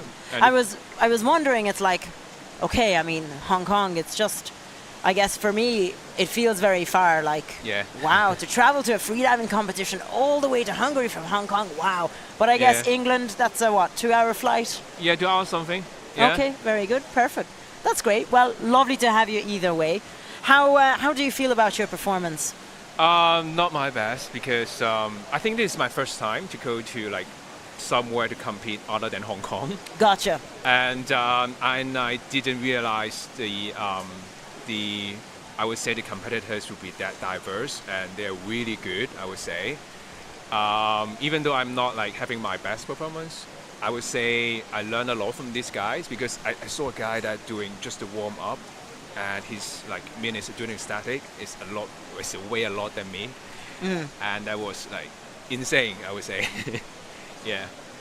It's a great learning experience, isn't it? Actually, because during lockdown, especially in Hong Kong, usually the competition just like between Hong Kong guys or people like expat living in Hong Kong. And then it is a chance for me to like know like how to like, oh, okay, we can do that in another level. Oh yeah, different strategies and everything. Yeah, exactly. Do you know this guy? He's from the UK as well, Adam. No, not at all. Not at all. You guys have a lot of clubs in the UK. No, freediving is pretty big over there. Yeah, I searched that. Like every coastal little town, they have their own association. I'm still figuring like which one I should go or to learn. I'm still like very new to that country. And whereabouts in the UK are you based? Very close to London or Heathrow Airport. Okay. Yeah. I think there's lots and lots of clubs around, especially around London. I know a few people as well. Oh, really? And a variety of ideas and... we should chat more about that later on. Yeah, oh, totally. Yeah. Because I live in Ireland. Oh, really? So, yeah. Absolutely. We know a few UK freedivers, so I can definitely talk to you about it. Yeah. So I guess we're just looking at the stream. Maybe you could chat to this guy as well, once he's not floating on the surface of the water, you know? Yeah, of course. And so what other disciplines are you competing in this weekend? Static, diamecnofin, and monofin. Wow, okay, so you're competing this afternoon still? Yes, yeah. And what's the plan? Are you having lunch and then relaxing before your next performance? Maybe just have a banana or two. Gotcha, yeah. Yeah, not having a like great lunch here. No, that's maybe later completely today. fair. Yeah. And what? So what's your hope for your no fins and monofin performance? To be honest, given my performance during static, I would say I would be a bit like not really pessimistic but realistic on that, because I'm hoping to get like over 100 something, but because my best was like 90 something or 90-ish, I was hoping to get like 100 something, but I would say around my personal best would be the idea for today. Fair. Well, Yeah. look, the static, it's behind you now. Yeah. The no fins is ahead of you, you know. I know. It's just 20 minutes behind me, so I still have to. That's fair. So you're still in Yeah. the, I'm going to give myself some time to be upset about it, Yeah, and then I'm going to move on. Fair enough. Yeah, That's yeah. okay. Listen, thank you so much for talking to me. Thank you. And best of luck with the rest of your Thank performances. you very much. It was really nice to talk to you. Good to chat to you. I'll chat to you later Likewise. about UK freediving. Likewise. Thanks so much. Thank See you. you around. See ya. Thanks a million. Good to talk to you. Very nice. Thank you so much. Good to meet you as well. Okay. Oh, I didn't mute myself. Anyway. Right. So, Adam is visibly struggling. Come on, Adam. So, Adam announced 10 seconds. Good job, Adam. And he's over 6.5 minutes now. Okay, come on. Surface protocol, man. Okay. Looked good. Looked good. Okay. Meanwhile, thank you for your comments in the YouTube comments. White card for Thomas because surface protocol starts from taking something off from your face. So you're dead right. When you take your nose clip off or your mask or whatever off your face, that's when the 15 seconds starts. I'm really happy for him. That's great. What's the timing at the moment? The timing is the timing. It is, we are on time. And the official tops are going as scheduled. Adam is not looking very happy. Maybe he's just disappointed with his performance. Maybe he didn't get a white card.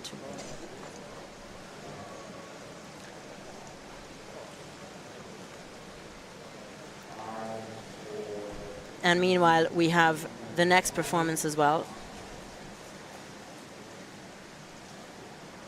Magdalena Zalujek from Poland is getting ready.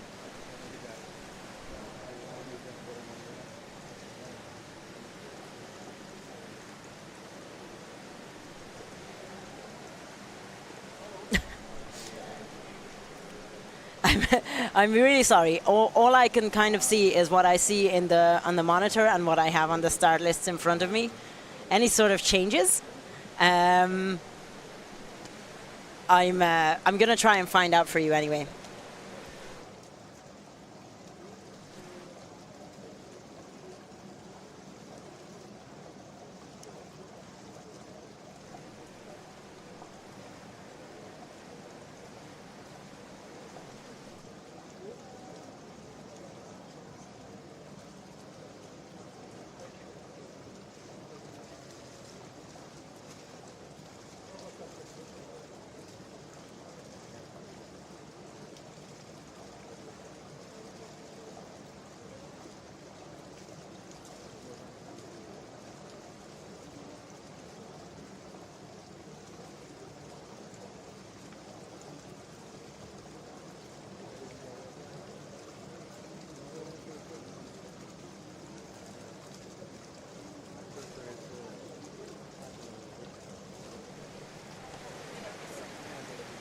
So, sorry about that, my friend, with the name of GetX Static in the YouTube comments.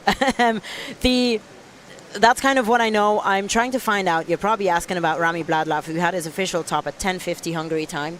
I didn't see him. I don't know if they just didn't show me his camera picture, or if he didn't go, or if the start list changed, or what happened. We're going to try and find out and tell you about it. Go Magda. Go Magda. Your friends from Poland are cheering you on. Looking super relaxed. I love the color coordinated pink swimsuit and pink hat. Keep your style. Keep it pink. Very nice.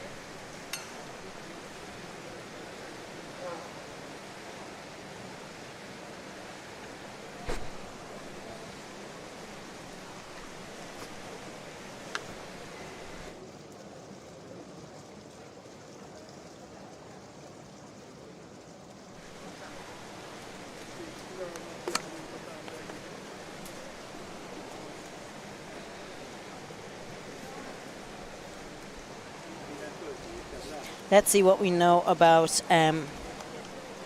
Okay, we don't know much about Magdalena. I'm sorry, I can't give you fun little tidbits. I just hope that she has a nice performance because she did. So her IDA, she didn't announce anything for IDA, so maybe she's only competing for CMAS. Her announced personal best is 1 minute 30. She's well over that now. You're doing great, Magdalena.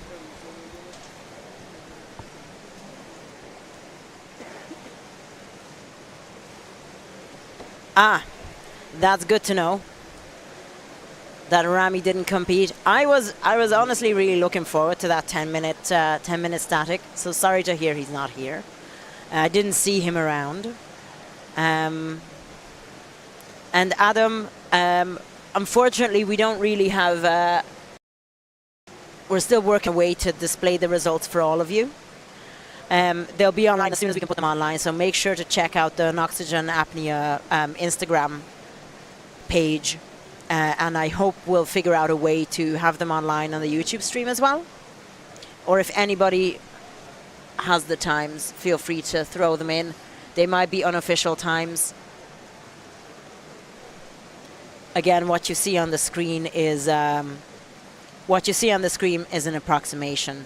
But even with that approximation, Magdalena is coming up to 4 minutes. Go, Magdalena.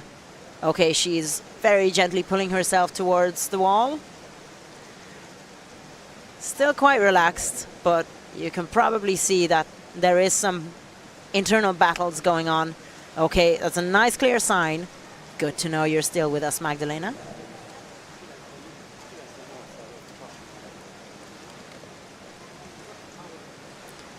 She's kind of stretching her arms above her head, sort of stretching her side to ease the contractions. I know it's a strategy some of us use.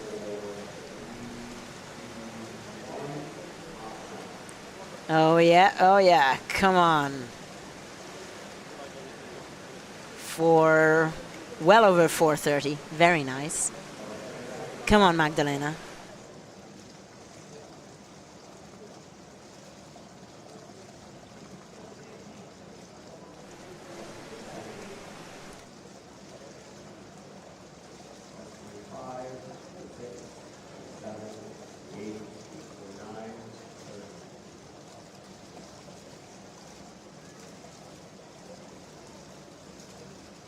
Okay, Magdalena. That surface protocol looked good to me. I was only kind of half looking at it. I'm sorry. Here we go. Maybe I'll see it on the other screen. Oh, yeah. Beautiful. Very clean. Very clean. What?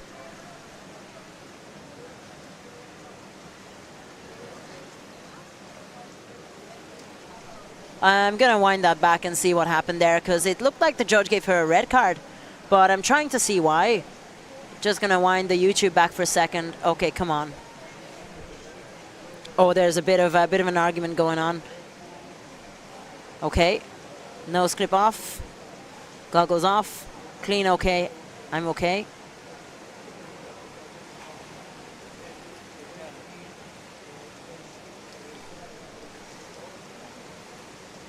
Red card. Yeah. I tried to rewinding the YouTube to see what happened there. The judge is explaining to her. Obviously, the judge's judgment is final, right? I'd be interested to know what happened there. If any of you guys spotted why Magdalena Saluyek, sorry for the pronunciation of your surname, and why she got a red card, I'd be interested to know. Because I didn't see it, but I'm not an IDA or a CMAS judge. And I don't have the rule book in front of me. And even if I did, I'm watching a couple of different screens.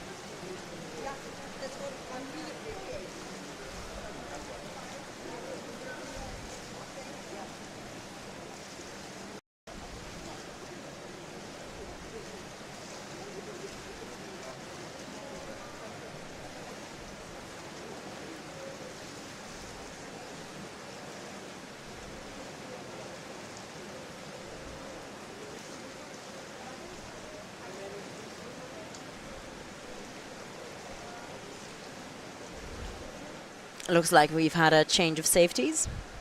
And they now have the nice yellow t-shirts.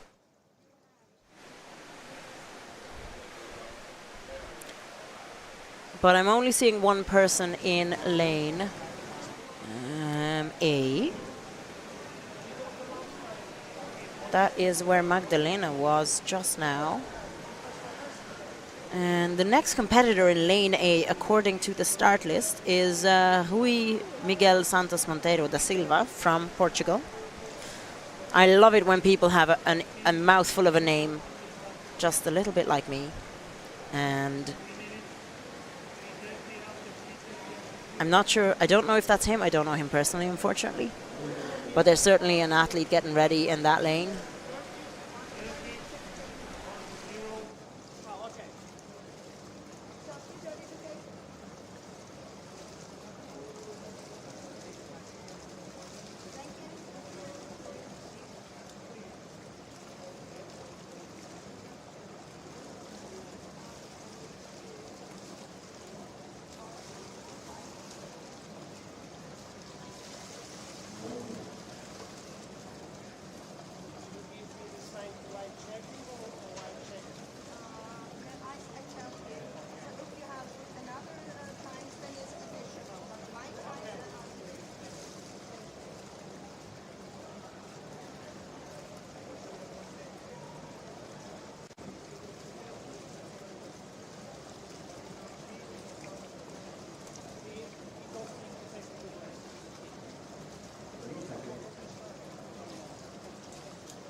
Attila, I wish I could share some results with you. I'm going to see if I can maybe suss out some results. Again, like I've said previously, so sorry if I'm repeating myself, but there is a...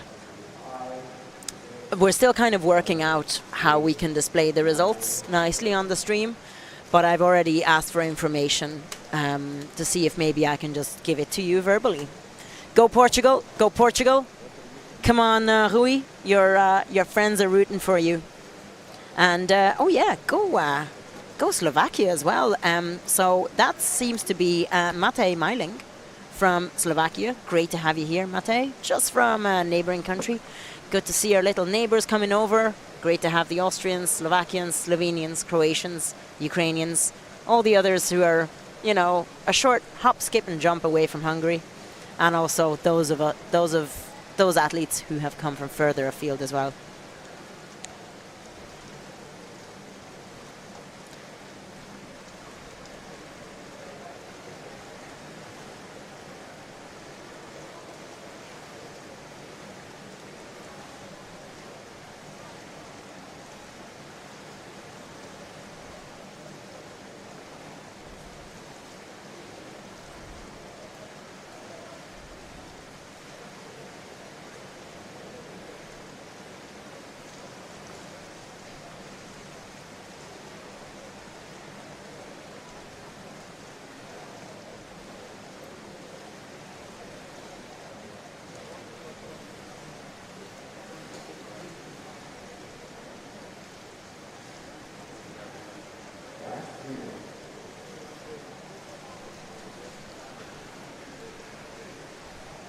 What happened there, Rui? Should have been in there for about a minute. Apologies, I'm just gonna check out what went on there. Did he start too late? Did he not start? He was right there. Let's go Portugal. Come on.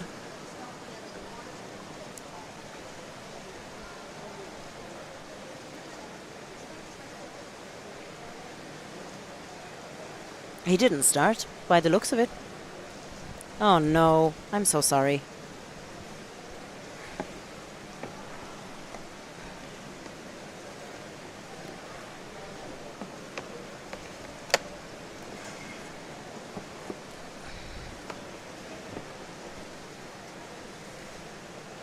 Meanwhile, Mate from Slovakia, looking very comfortable. Nicely opened up wetsuit, so hopefully it's not too warm. Again, even just a 2 mil wetsuit in the 31 degree water is going to be, you're going to be toasty. Toasty, as we say in Ireland.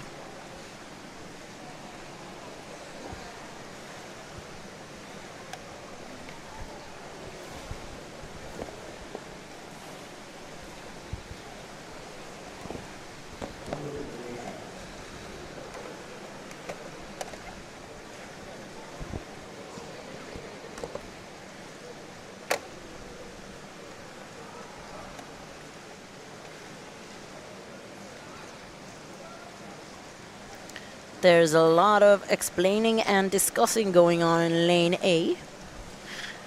I would love to have a microphone so I can hear what they're talking about, but I can't, I'm afraid. Sorry about that.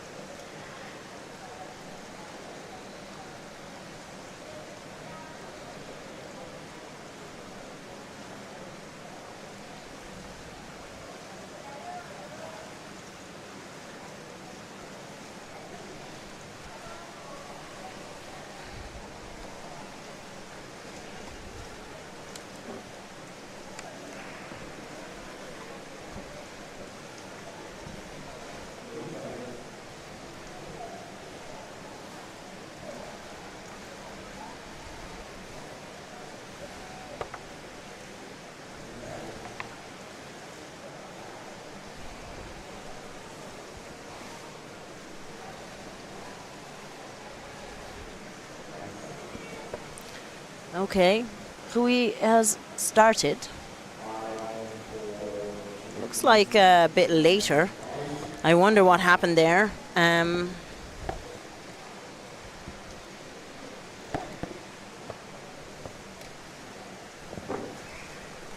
But he's going anyway. And Mate is still looking very relaxed at well over 4 minutes. Come on, Slovakia. Come on, Portugal.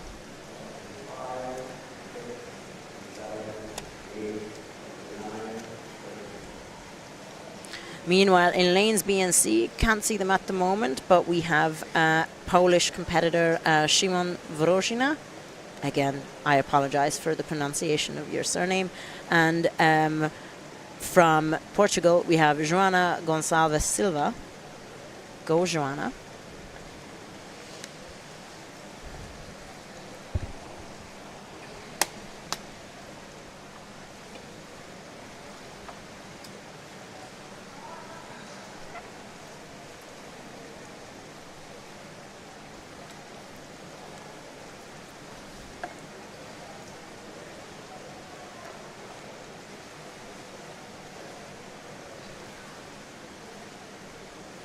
Come on, Rui.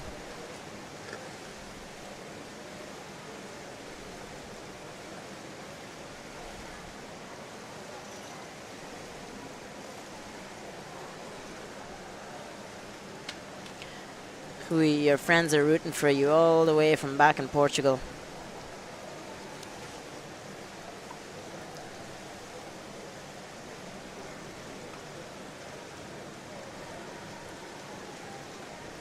I'm afraid I can't even estimate when Rui started because the timer that you see on the display was already going.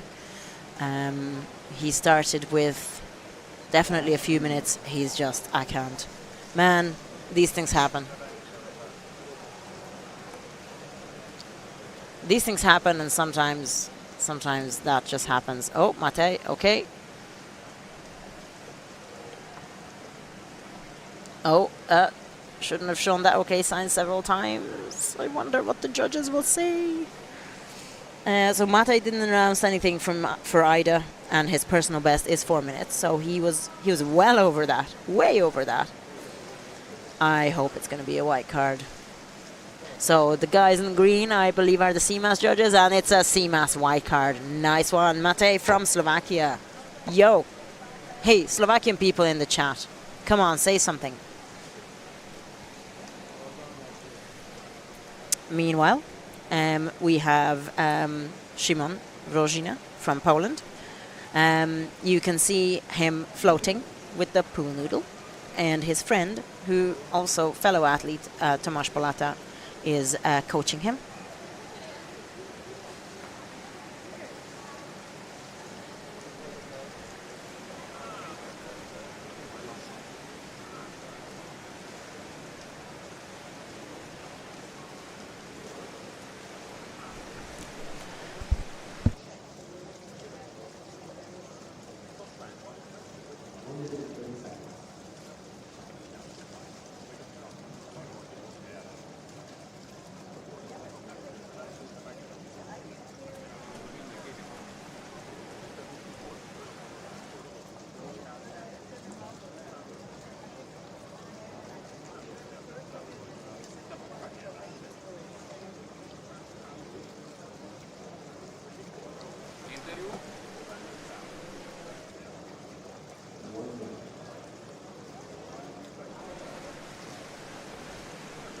Okay.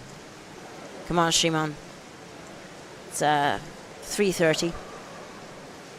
And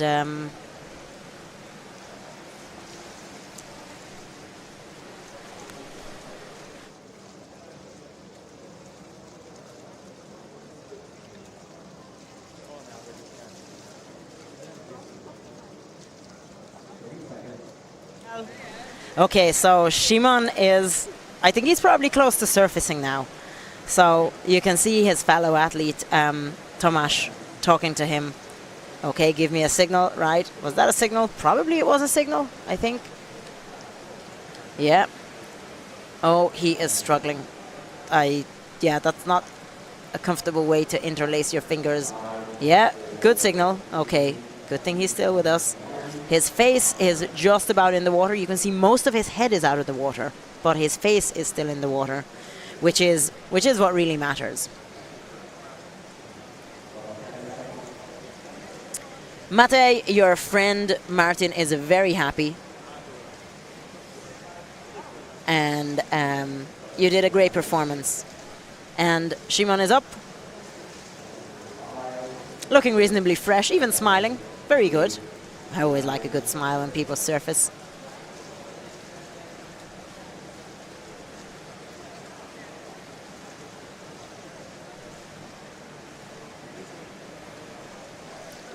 Good to see my friends in the YouTube as well. Hello.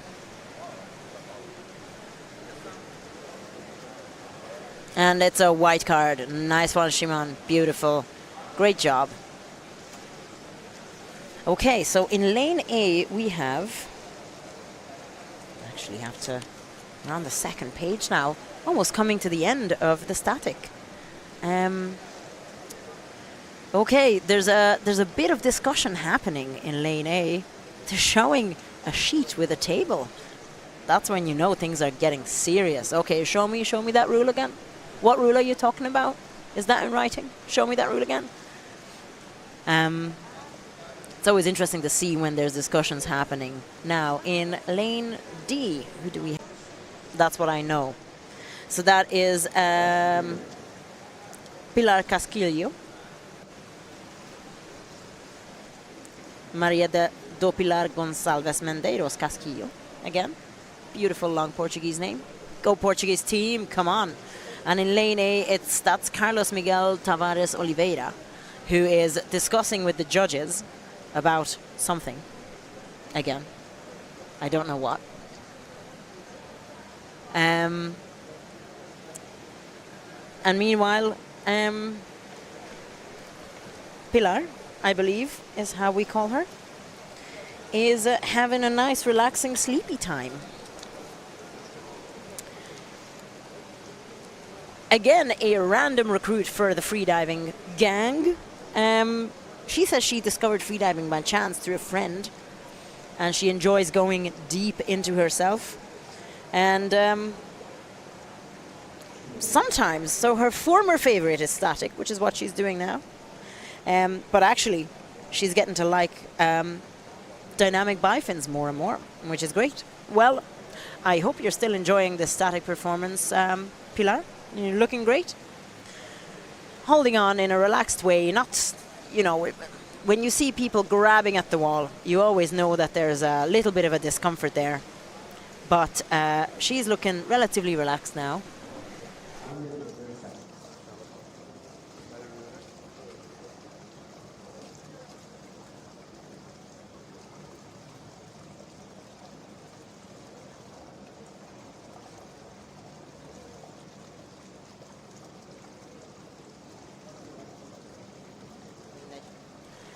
Okay, Team Portugal, go. Meanwhile, I believe I might have some results for you. Okay, so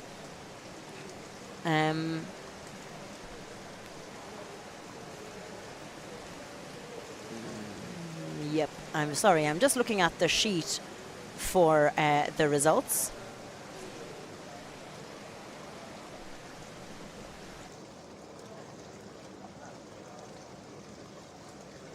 Okay, so for everybody listening, I have some results, not all of them up until now. So from the start, we had Christian Müller from Austria, white card, 4 minutes 19. Daniel Bretner from Hungary, white card, 3 minutes 46. Great job.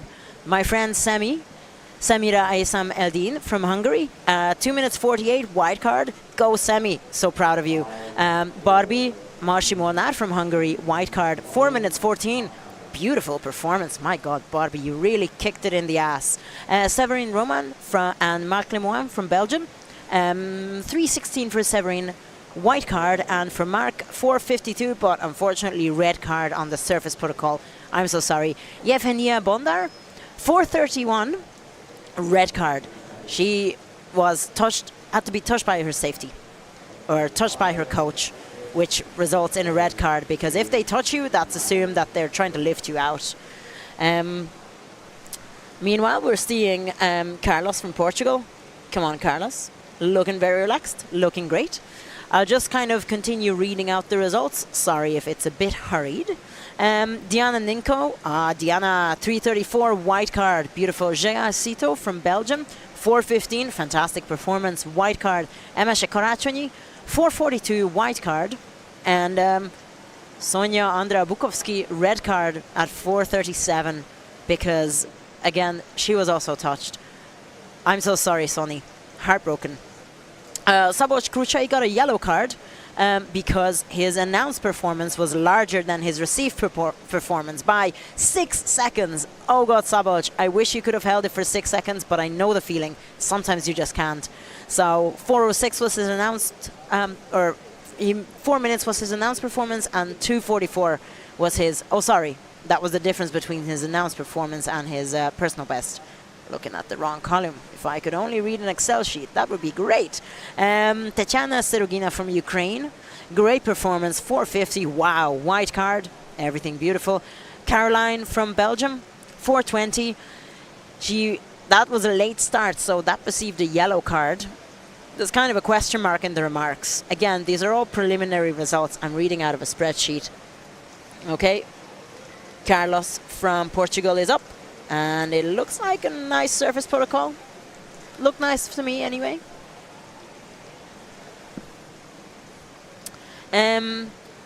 Pascal Blondale from Belgium, white card, 4:18.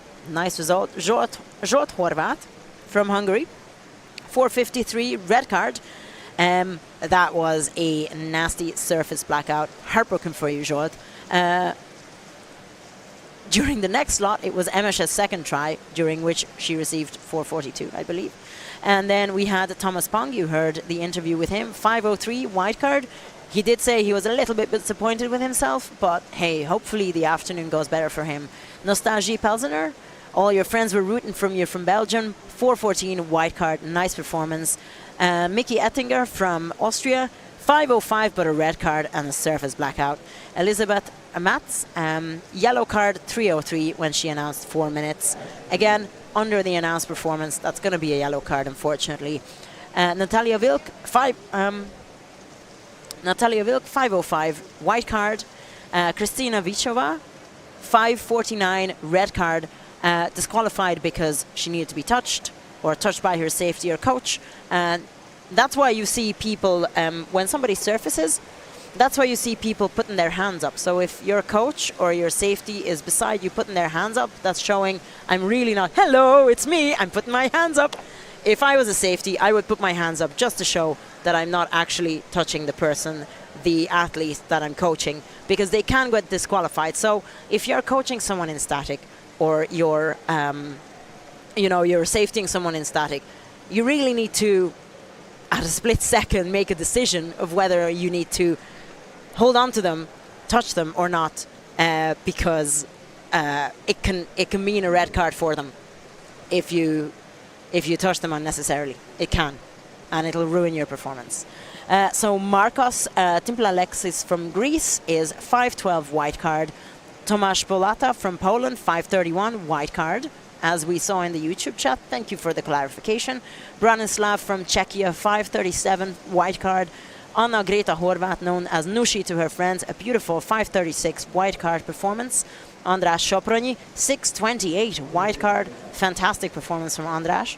Tomasz Ratajak from Poland, 553 white card. Beautiful performance. These are all of the results I have for you now.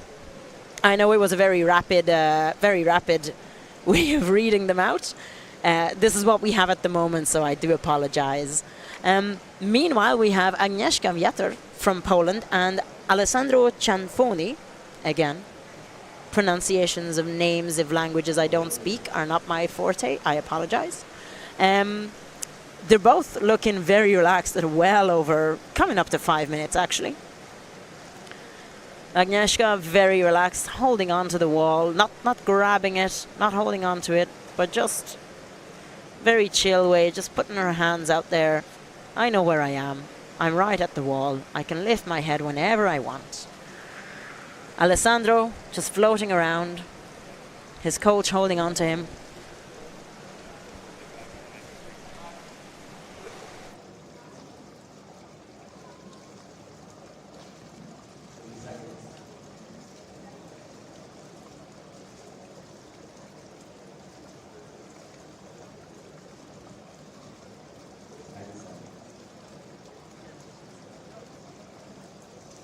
Agnieszka is up, and she's smiling. You can see Alessandro is surfacing. Oh, there is a struggle there. His coach is well away from him, definitely not touching him, waiting him to see. Oh, I think that's going to be, I'm not a judge, but I'm going to assume that could be a red card, easily. Agnieszka is smiling. That looks great.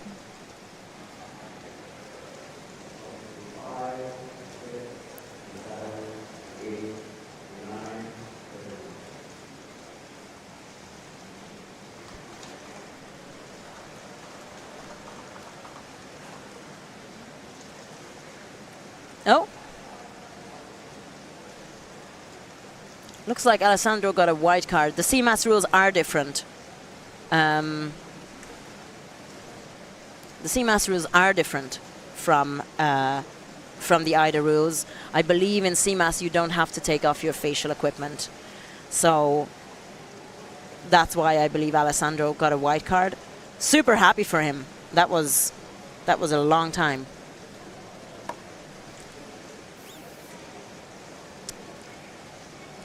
Question from the chat. Simon. Hi, Simon. How are you?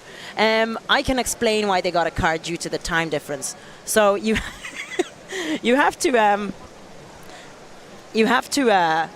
basically, for IDA anyway, you have to announce a performance. And in pool disciplines, you can announce as little as 10 or 11 seconds, as some people have done. But some people announce their personal best, which can be a very tough performance for them and a very high number. And if you don't reach that, you get a yellow card, which means you get for your received performance for the seconds and the minutes, you get a number of points. And if you don't reach your announced performance, they dock the difference between your announced performance. So, for example, who was it? Someone announced. I'll just have a quick look at my sheet again, to give you an example.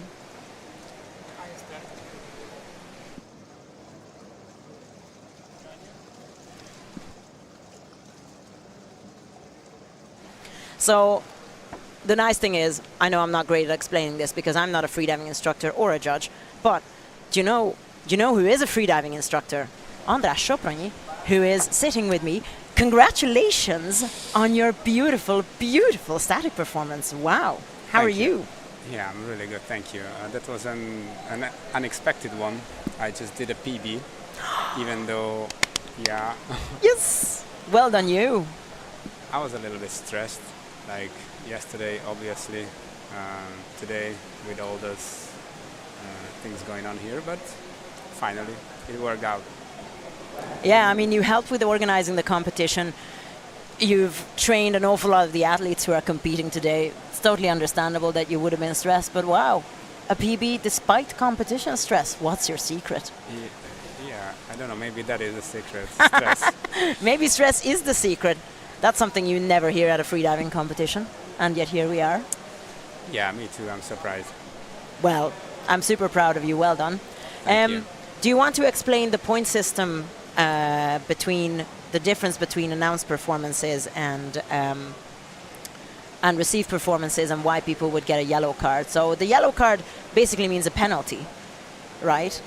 Yes. And the red card means you get 0 points. Yeah, exactly. We have an announced performance in ADA organization, so their athletes have to announce what they expect to achieve, and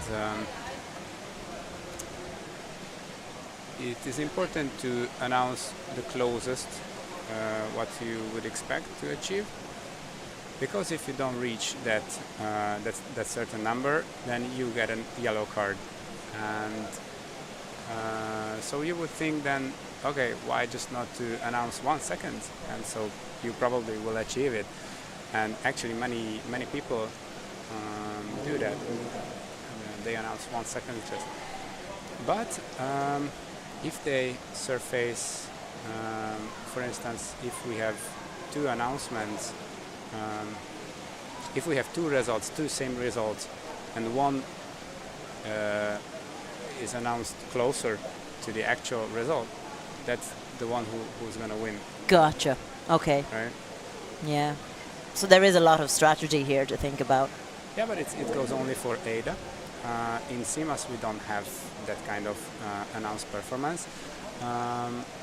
Also in ADA competitions they usually use those announcements to put together the start list. So that's an order. But organizers can decide to choose different kind of routine, and in these days the new CMAS like routine for putting together the start list is based on the PBs, which is the personal best. So that basically means the best goes later. With the biggest performance will be the last one. That's perhaps the most exciting to people. Because that's what we have here today, don't we? Yeah.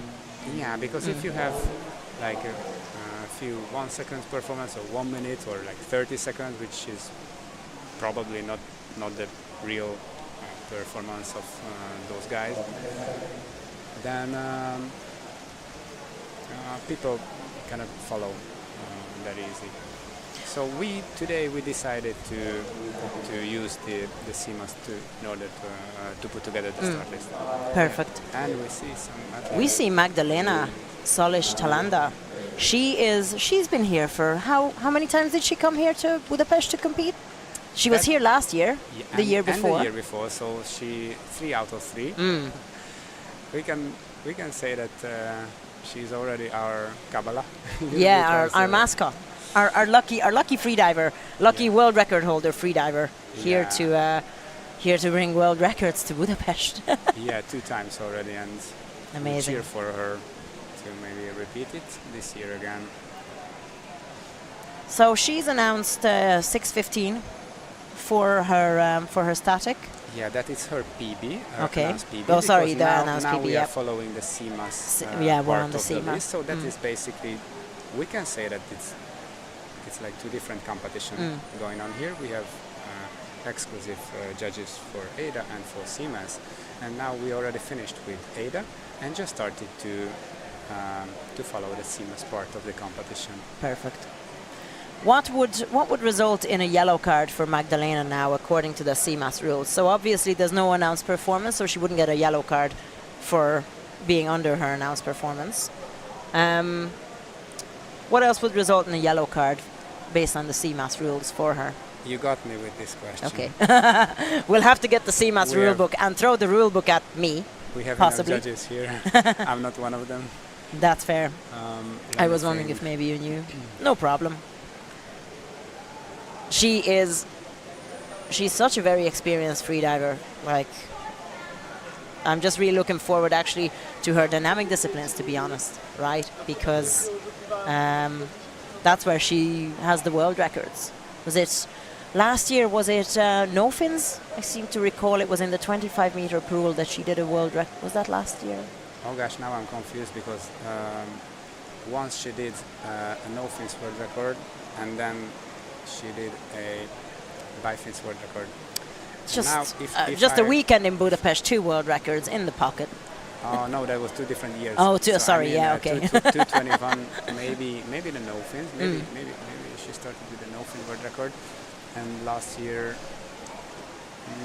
I would vote for she did the bi-fins like 236 if I'm not mistaken, but 236. My God. I think yes. On unbelievable numbers. Well, she doesn't need anyone to hold on to her. She's just relaxed. I'm not seeing the timer on the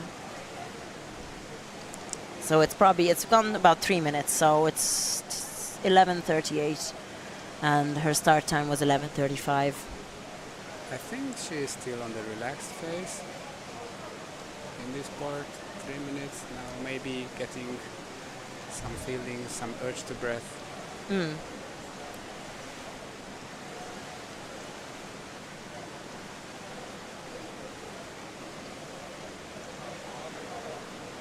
It's so interesting because I guess it's so different for everyone. That I know of, like 90+ meter freedivers who start getting contractions on the way down. 90 meters depth is what I mean. And then some people hardly get contractions, or some people can hold their contractions for a really long time.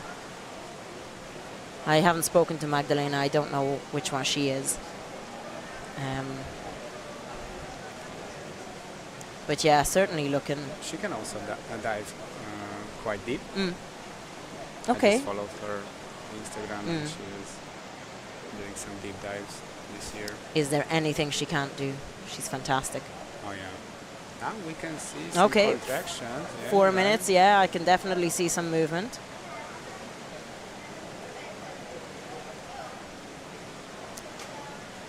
Is that her husband coaching her?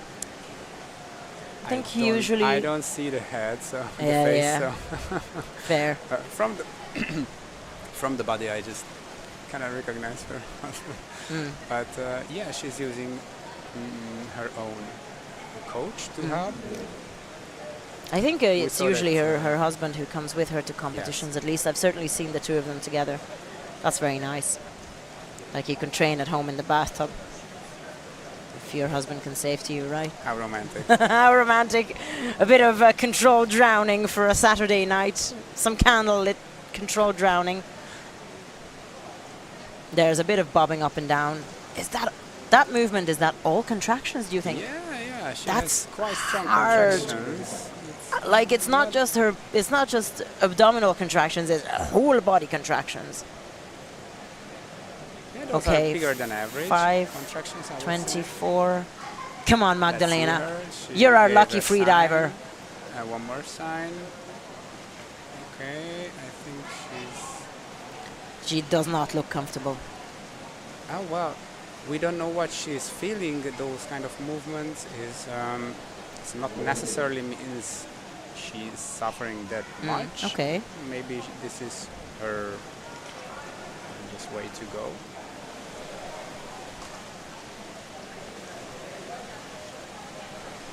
Oh, Okay, and she's surfaced.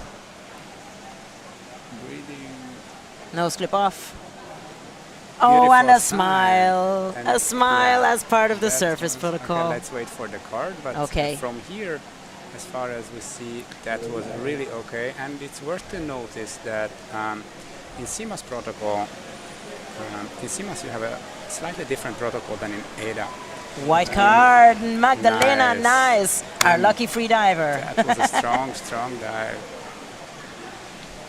Okay, so we have seen she was removing the nose clip. She removed the nose clip, showed an OK sign and said verbally OK, even though it's not mandatory in CMAS. In CMAS, it's a slightly different protocol we have.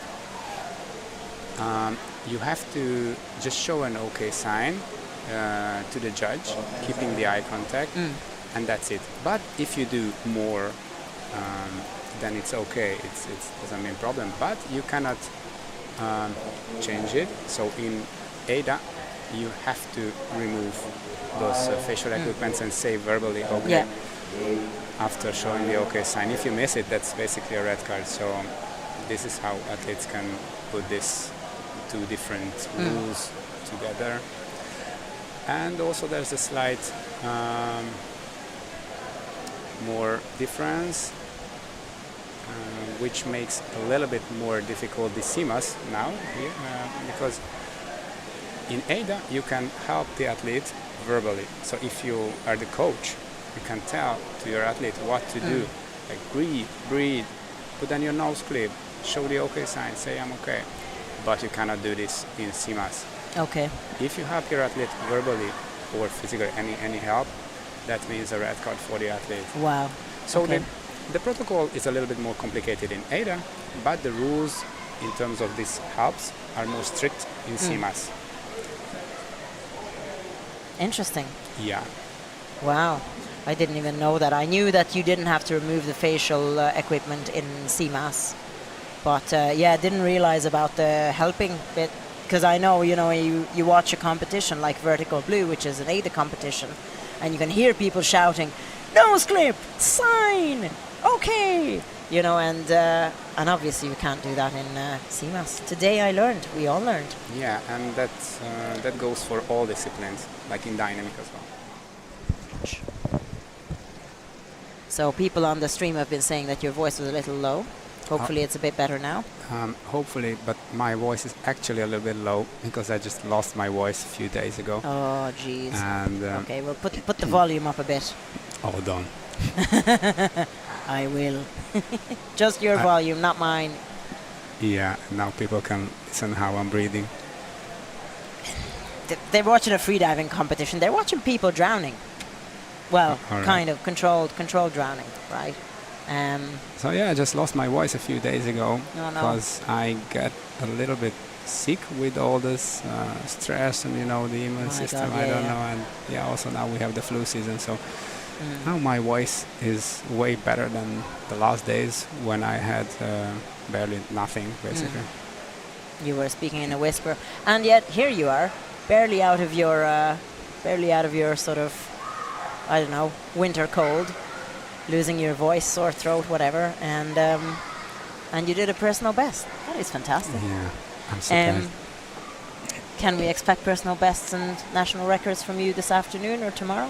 What do you think? We can always pressure. expect, but we'll see. We'll see. No pressure. All eyes on you. Yeah, I like pressure, but we'll see. I don't know yet.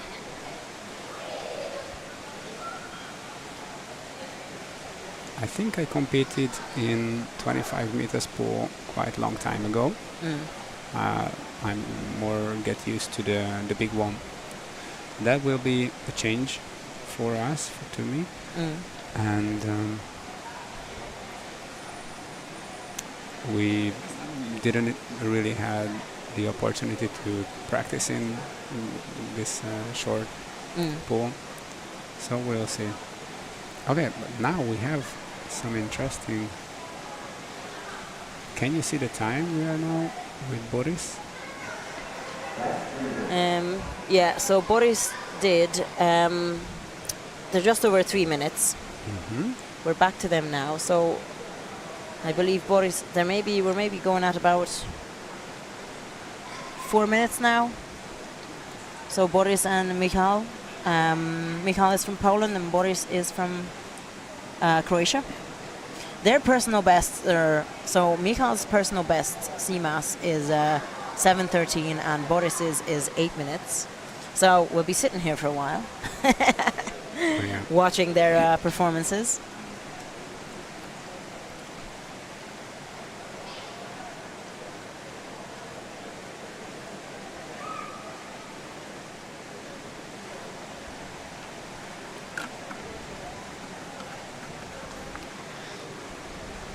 Okay, coming up to 5 minutes now.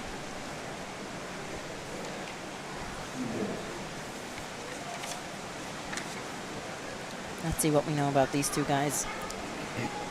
Interesting, Boris doesn't seem to have a coach by his side.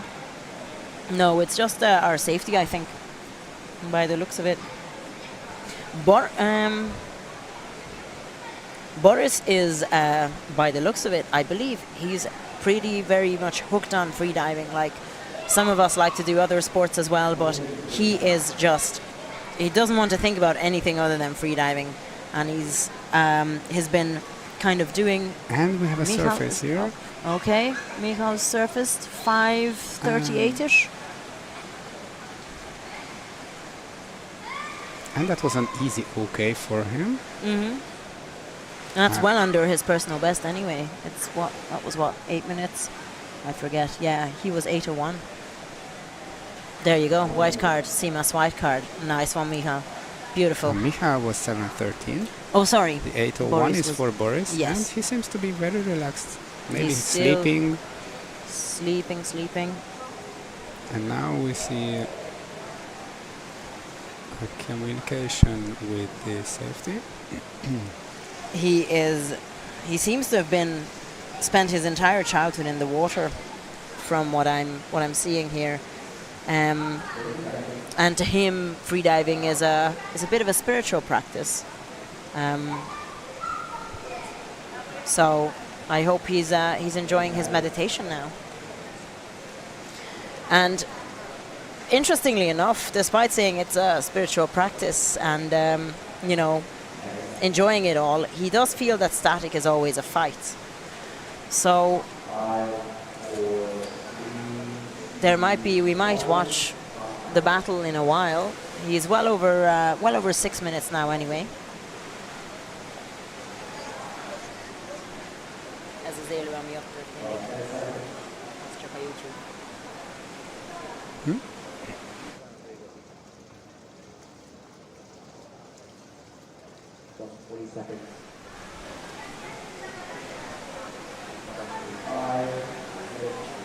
So we see Alan Pavlic from Slovakia. Go Slovakian team. He's just started at 11:49. He is the last competitor for Static, I believe. His personal best is 8:31. Sorry, Slovakia or Slovenia? Slovenia. Okay, so that's the display is wrong. It should be SVN, Slovenia. I was looking at the display instead of my start list. My apologies. Okay, Boris is up. Deep breaths. Okay, removing the facial equipment. Not strictly necessary, I guess. And that looked like a good surface protocol to me. Let's see what the judges say. 7:10. Still an amazing performance. That's decent. Unbelievable still. And a white card. Nice, Boris. Well done. Wow. 7:10. That was a really strong. Incredibly strong. Yeah. And we see the difference. Like we saw Magdalena has this movement and Boris just really relaxed and did nothing. Yeah, until he came and we don't know what went through their mind. Absolutely. Maybe they both felt the same or maybe not, but this is how different it is. Okay, so the timer was started a bit later on the screen for Alan. I think he's around the 2-minute mark now. Alan Pavlic from Slovenia. We can say he's a static specialist. Oh, is he? Okay. Yeah. he's still competing in dynamic disciplines as well. But as far as I know him, static is his main focus. He is another person who was basically pushed into the competition. Should I say bullied into the competition? Like a lot of nOxygen people have mentioned that a certain coach might have told them, "You're competing."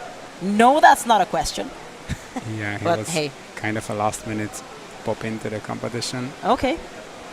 Very good. Well, I'm glad he's here. Yeah, me too. And he is he's saying that this whole freediving thing is his wife's fault. Sure, man. Blame it on the wife.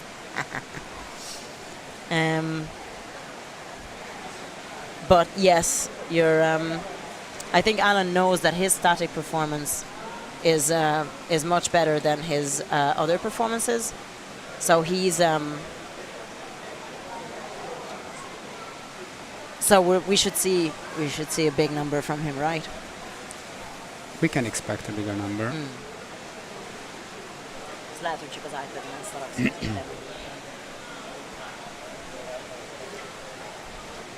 Let's check if everything goes well with the live stream from my device. Any new scores available? Let me check for you, Emmanuel.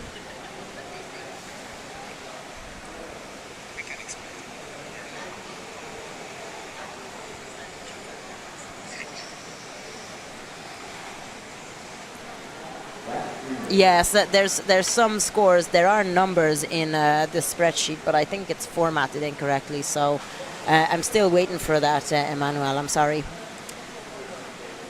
Still waiting for the actual results.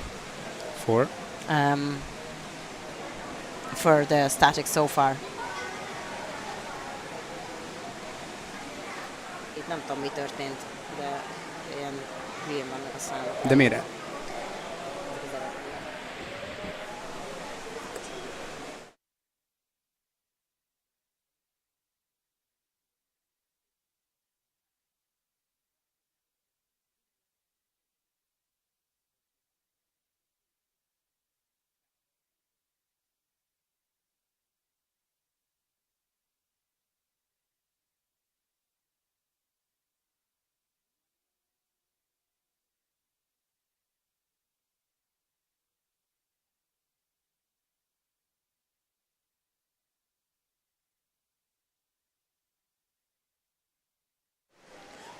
I'm trying to remember what the last result was that I read for you.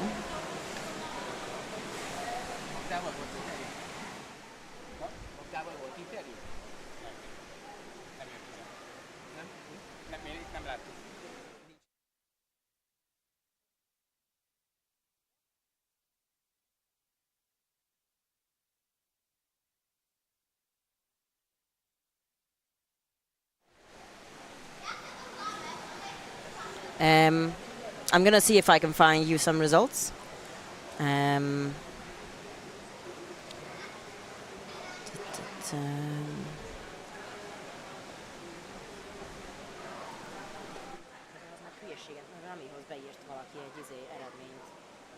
Azért.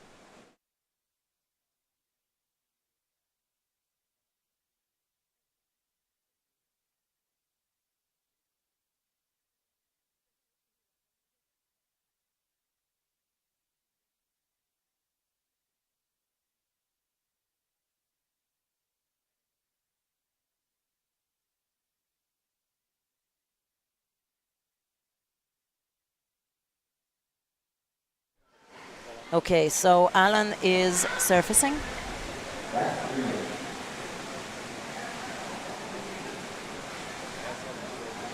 And we have Magdalena coming for an interview. Thank you so much, András, for talking to me. Congratulations once again, and best of luck with the rest of the disciplines. Thank you.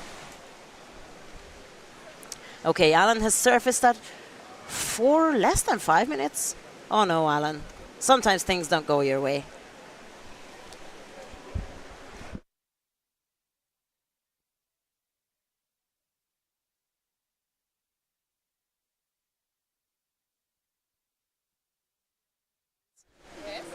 So I have Magdalena Solish-Talanda here.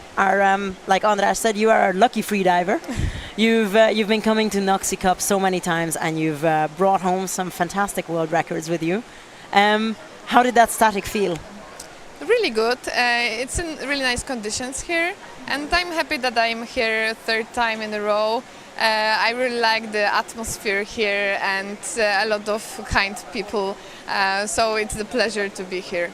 That's brilliant. And what are you hoping for this afternoon or tomorrow?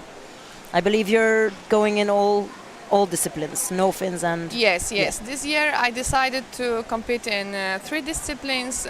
This evening we have dynamic no fins.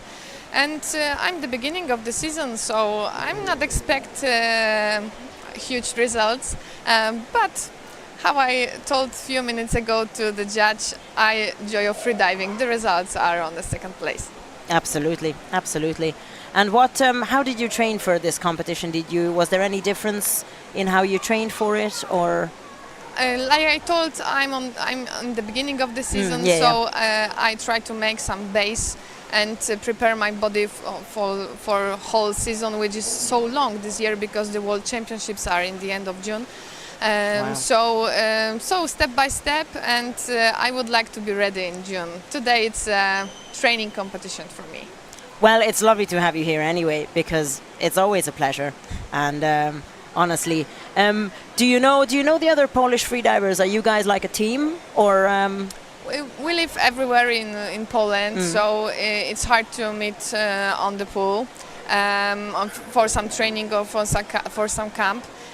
We normally meet on the competition, but I have my team close to place where I live, and this is first of all is my husband. He's my trainer, he's my coach, and Tomek Połata, he's my buddy, best friend, and athletes too. So we are 3 in this hard freediving way.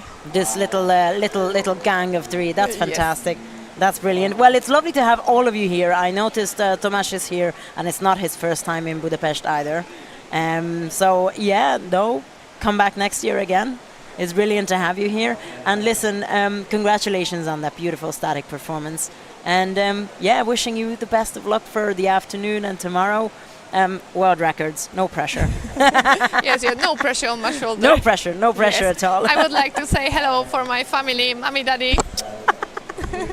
Hi Mom, we're on YouTube. Thank you so much for talking to me, Magdalena. And listen, get ready for your next performance, and best of luck with that as well. I'll Thank see you very around. much. Enjoy. Thank you.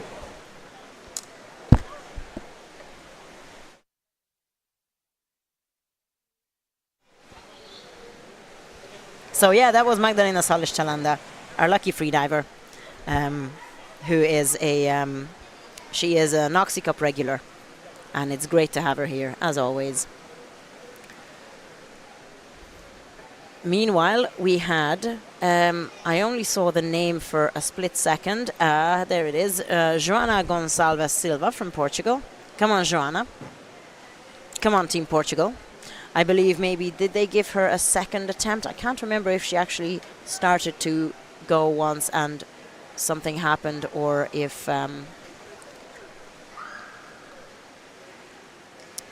but I hope her performance goes her way now. She's been... there was a slot for an official top at 11:56. I don't know if that's when she started. I was busy chatting to Andras and then Magdalena, so I'm not sure if she is at minute number 4 now.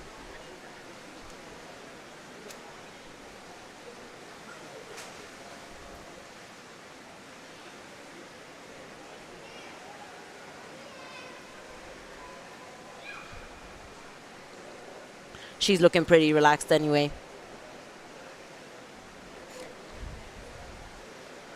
Do you know, I forgot to ask Magdalena about what the movement was about. Maybe I'll ask her in the lunch break, and I'll get back to you during the afternoon stream, because I'm interested in what happened there and what went through her head.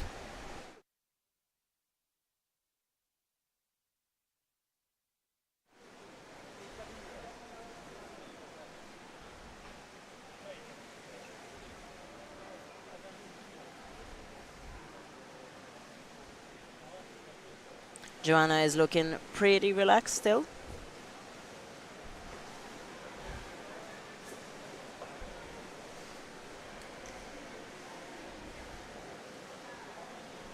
Go, Joanna. Your friends are rooting for you back in Portugal. Vamos. Força.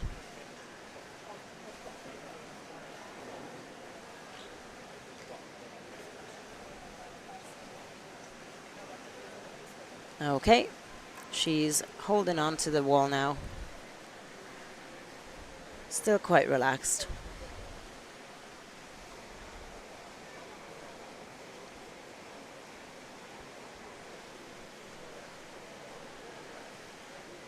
Gentle tap on the back. I'm not sure of her exact timing, I'm afraid. We don't have the display on the screen going, and I'm not sure when she started, because I think she's either having a second try, or I'm not sure if she was ready for her official top. We'll have to find out what happened there.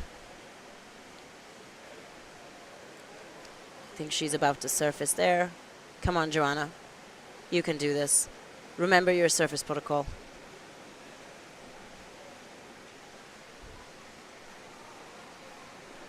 Okay, stand up. Oh, that's a big standing up. I wouldn't stand up because you can see her trembling a little bit. Kneeling is okay. Surface protocol looked okay.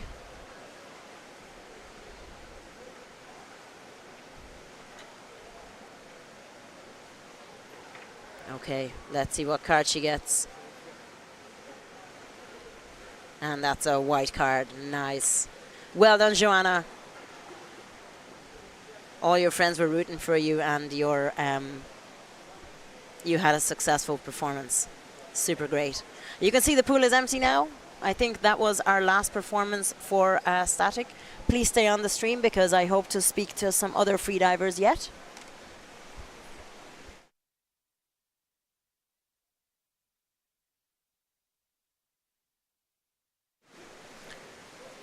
I am hoping that we'll be able to get an interview for you.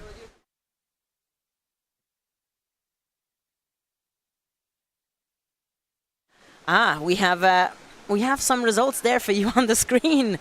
Guys, we figured out. Nice. Well done, Joanna. Your friends are very happy for you. Here we are. So she did not start at her scheduled time.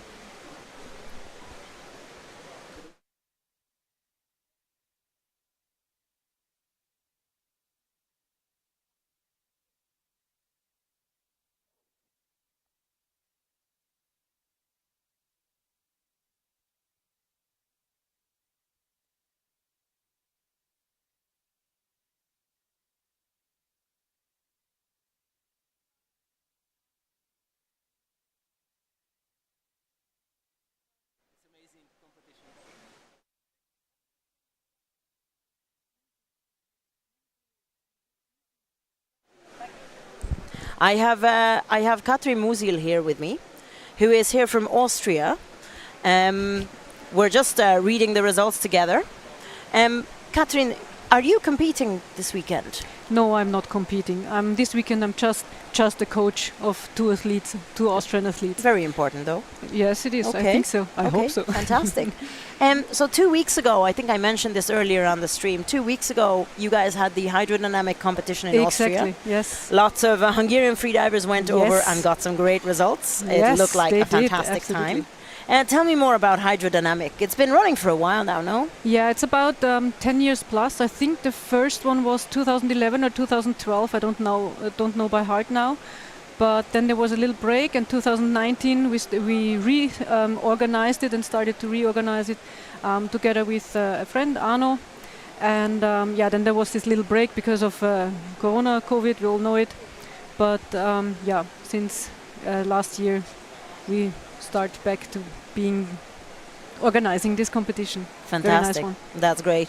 And if if anyone's watching from the stream, what should they know about hydrodynamic? What is it like? It's obviously a pool competition. It's a pool competition. We do offer all 4 disciplines: statics, DNF, Dune B. And usually it's combined with the Austrian championship for dynamic and dynamic B-fins.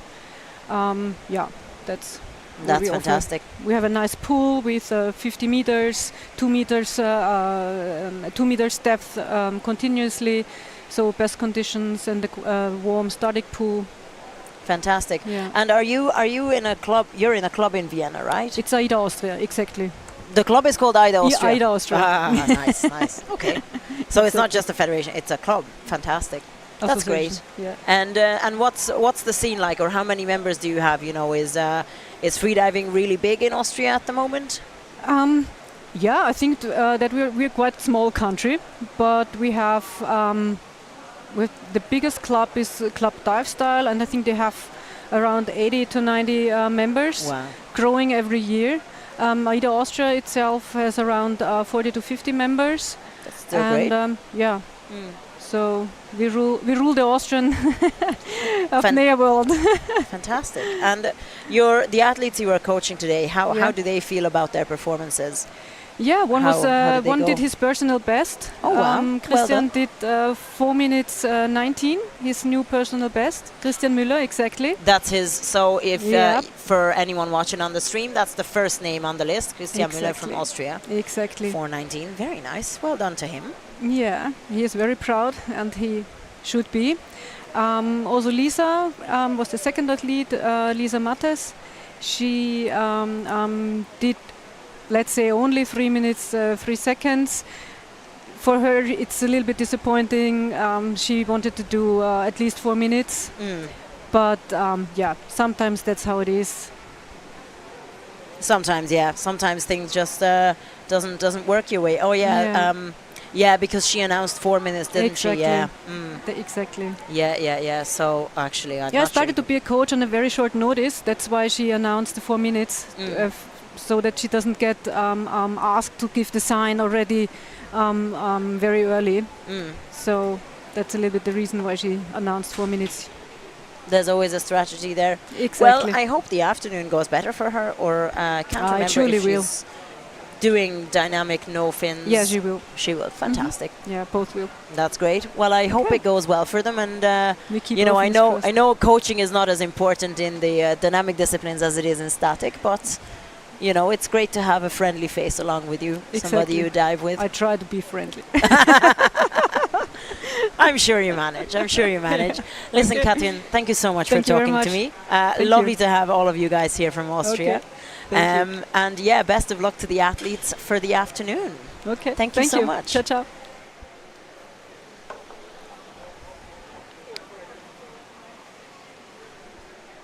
If you'd like to stay on the stream, I hope we will be able to interview at least one other athlete. There's preparations afoot for this afternoon's dynamic performances. We're going to have dynamic no-fins, which for the people on the stream who don't know much about freediving, it's kind of like a little bit like a modified breaststroke. A lot of people enjoy dynamic no-fins because it's they feel it's such a pure discipline, as in you're not using any equipment to help you. You're just propelling yourself with your arms and your legs. Same way as kind of traditional pool swimming, I guess. But it's also, there's a lot of small details that you need to work out to have a good dynamic no-fins performance. Obviously, the breath hold is one element, but then you also have your technique and your, your strength and your lactic acid tolerance within your muscles that you need to make sure to get a good dynamic no-fins performance. I'm just going to see what the story is with my next victim. Did I say victim? Interview subject. And I'll be back to you shortly.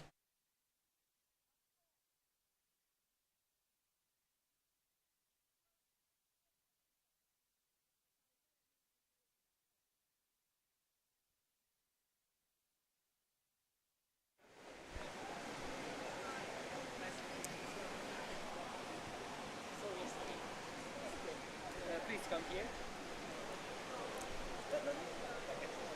Okay, I have my next interview subject. That's all right. Hi, hello, hi.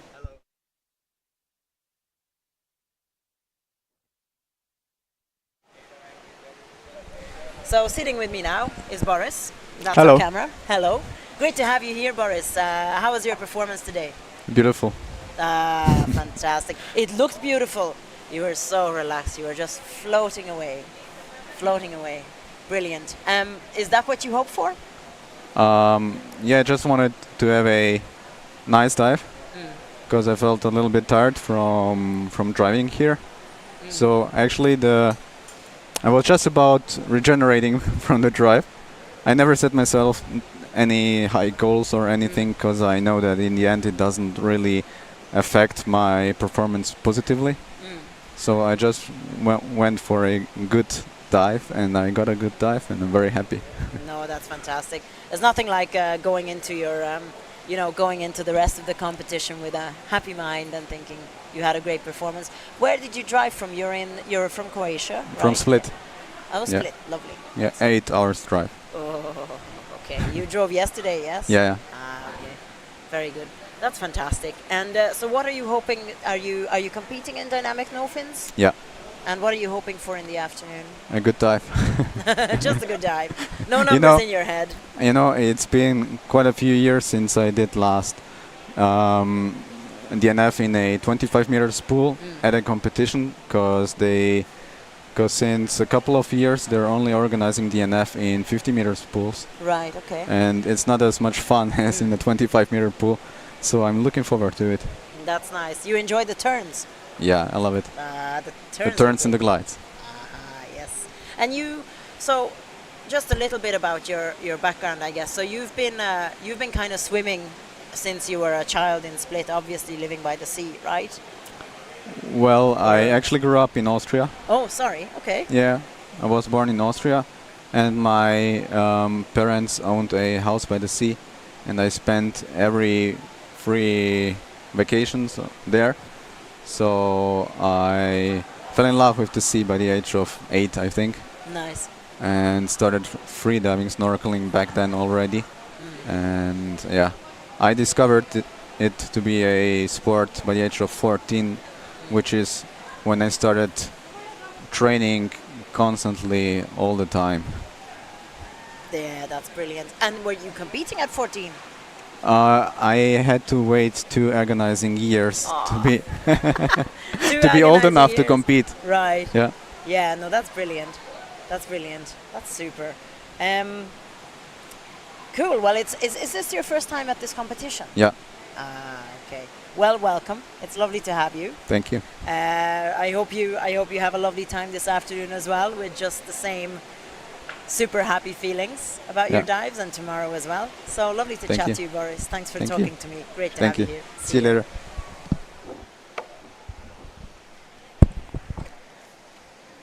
Okay, so that was Boris Milosic from a Croatian freediver. So you saw him he was like the second last. You can see his results on the screen just about. His results were 7 minutes 16, which is seriously impressive. And, imagine just being asleep, floating in the middle of the water for just 7 minutes, not doing anything else. But yeah, I hope you enjoyed the stream this morning. Well, it's kind of the afternoon now, but it started in the morning anyway. And we will be back with the DNF in the afternoon in about an hour and a bit. So the first official top for DNF, dynamic no fins discipline, is going to be at 1:30, so 1:30 Hungary time. So that's in about an hour and 15 minutes. So I'll be back to you then. And we'll have other freedivers talking to me as well. So I shall see you then. Thank you very much for watching, and stay tuned after a short lunch break for dynamic no fins as well. See you around. Bye bye.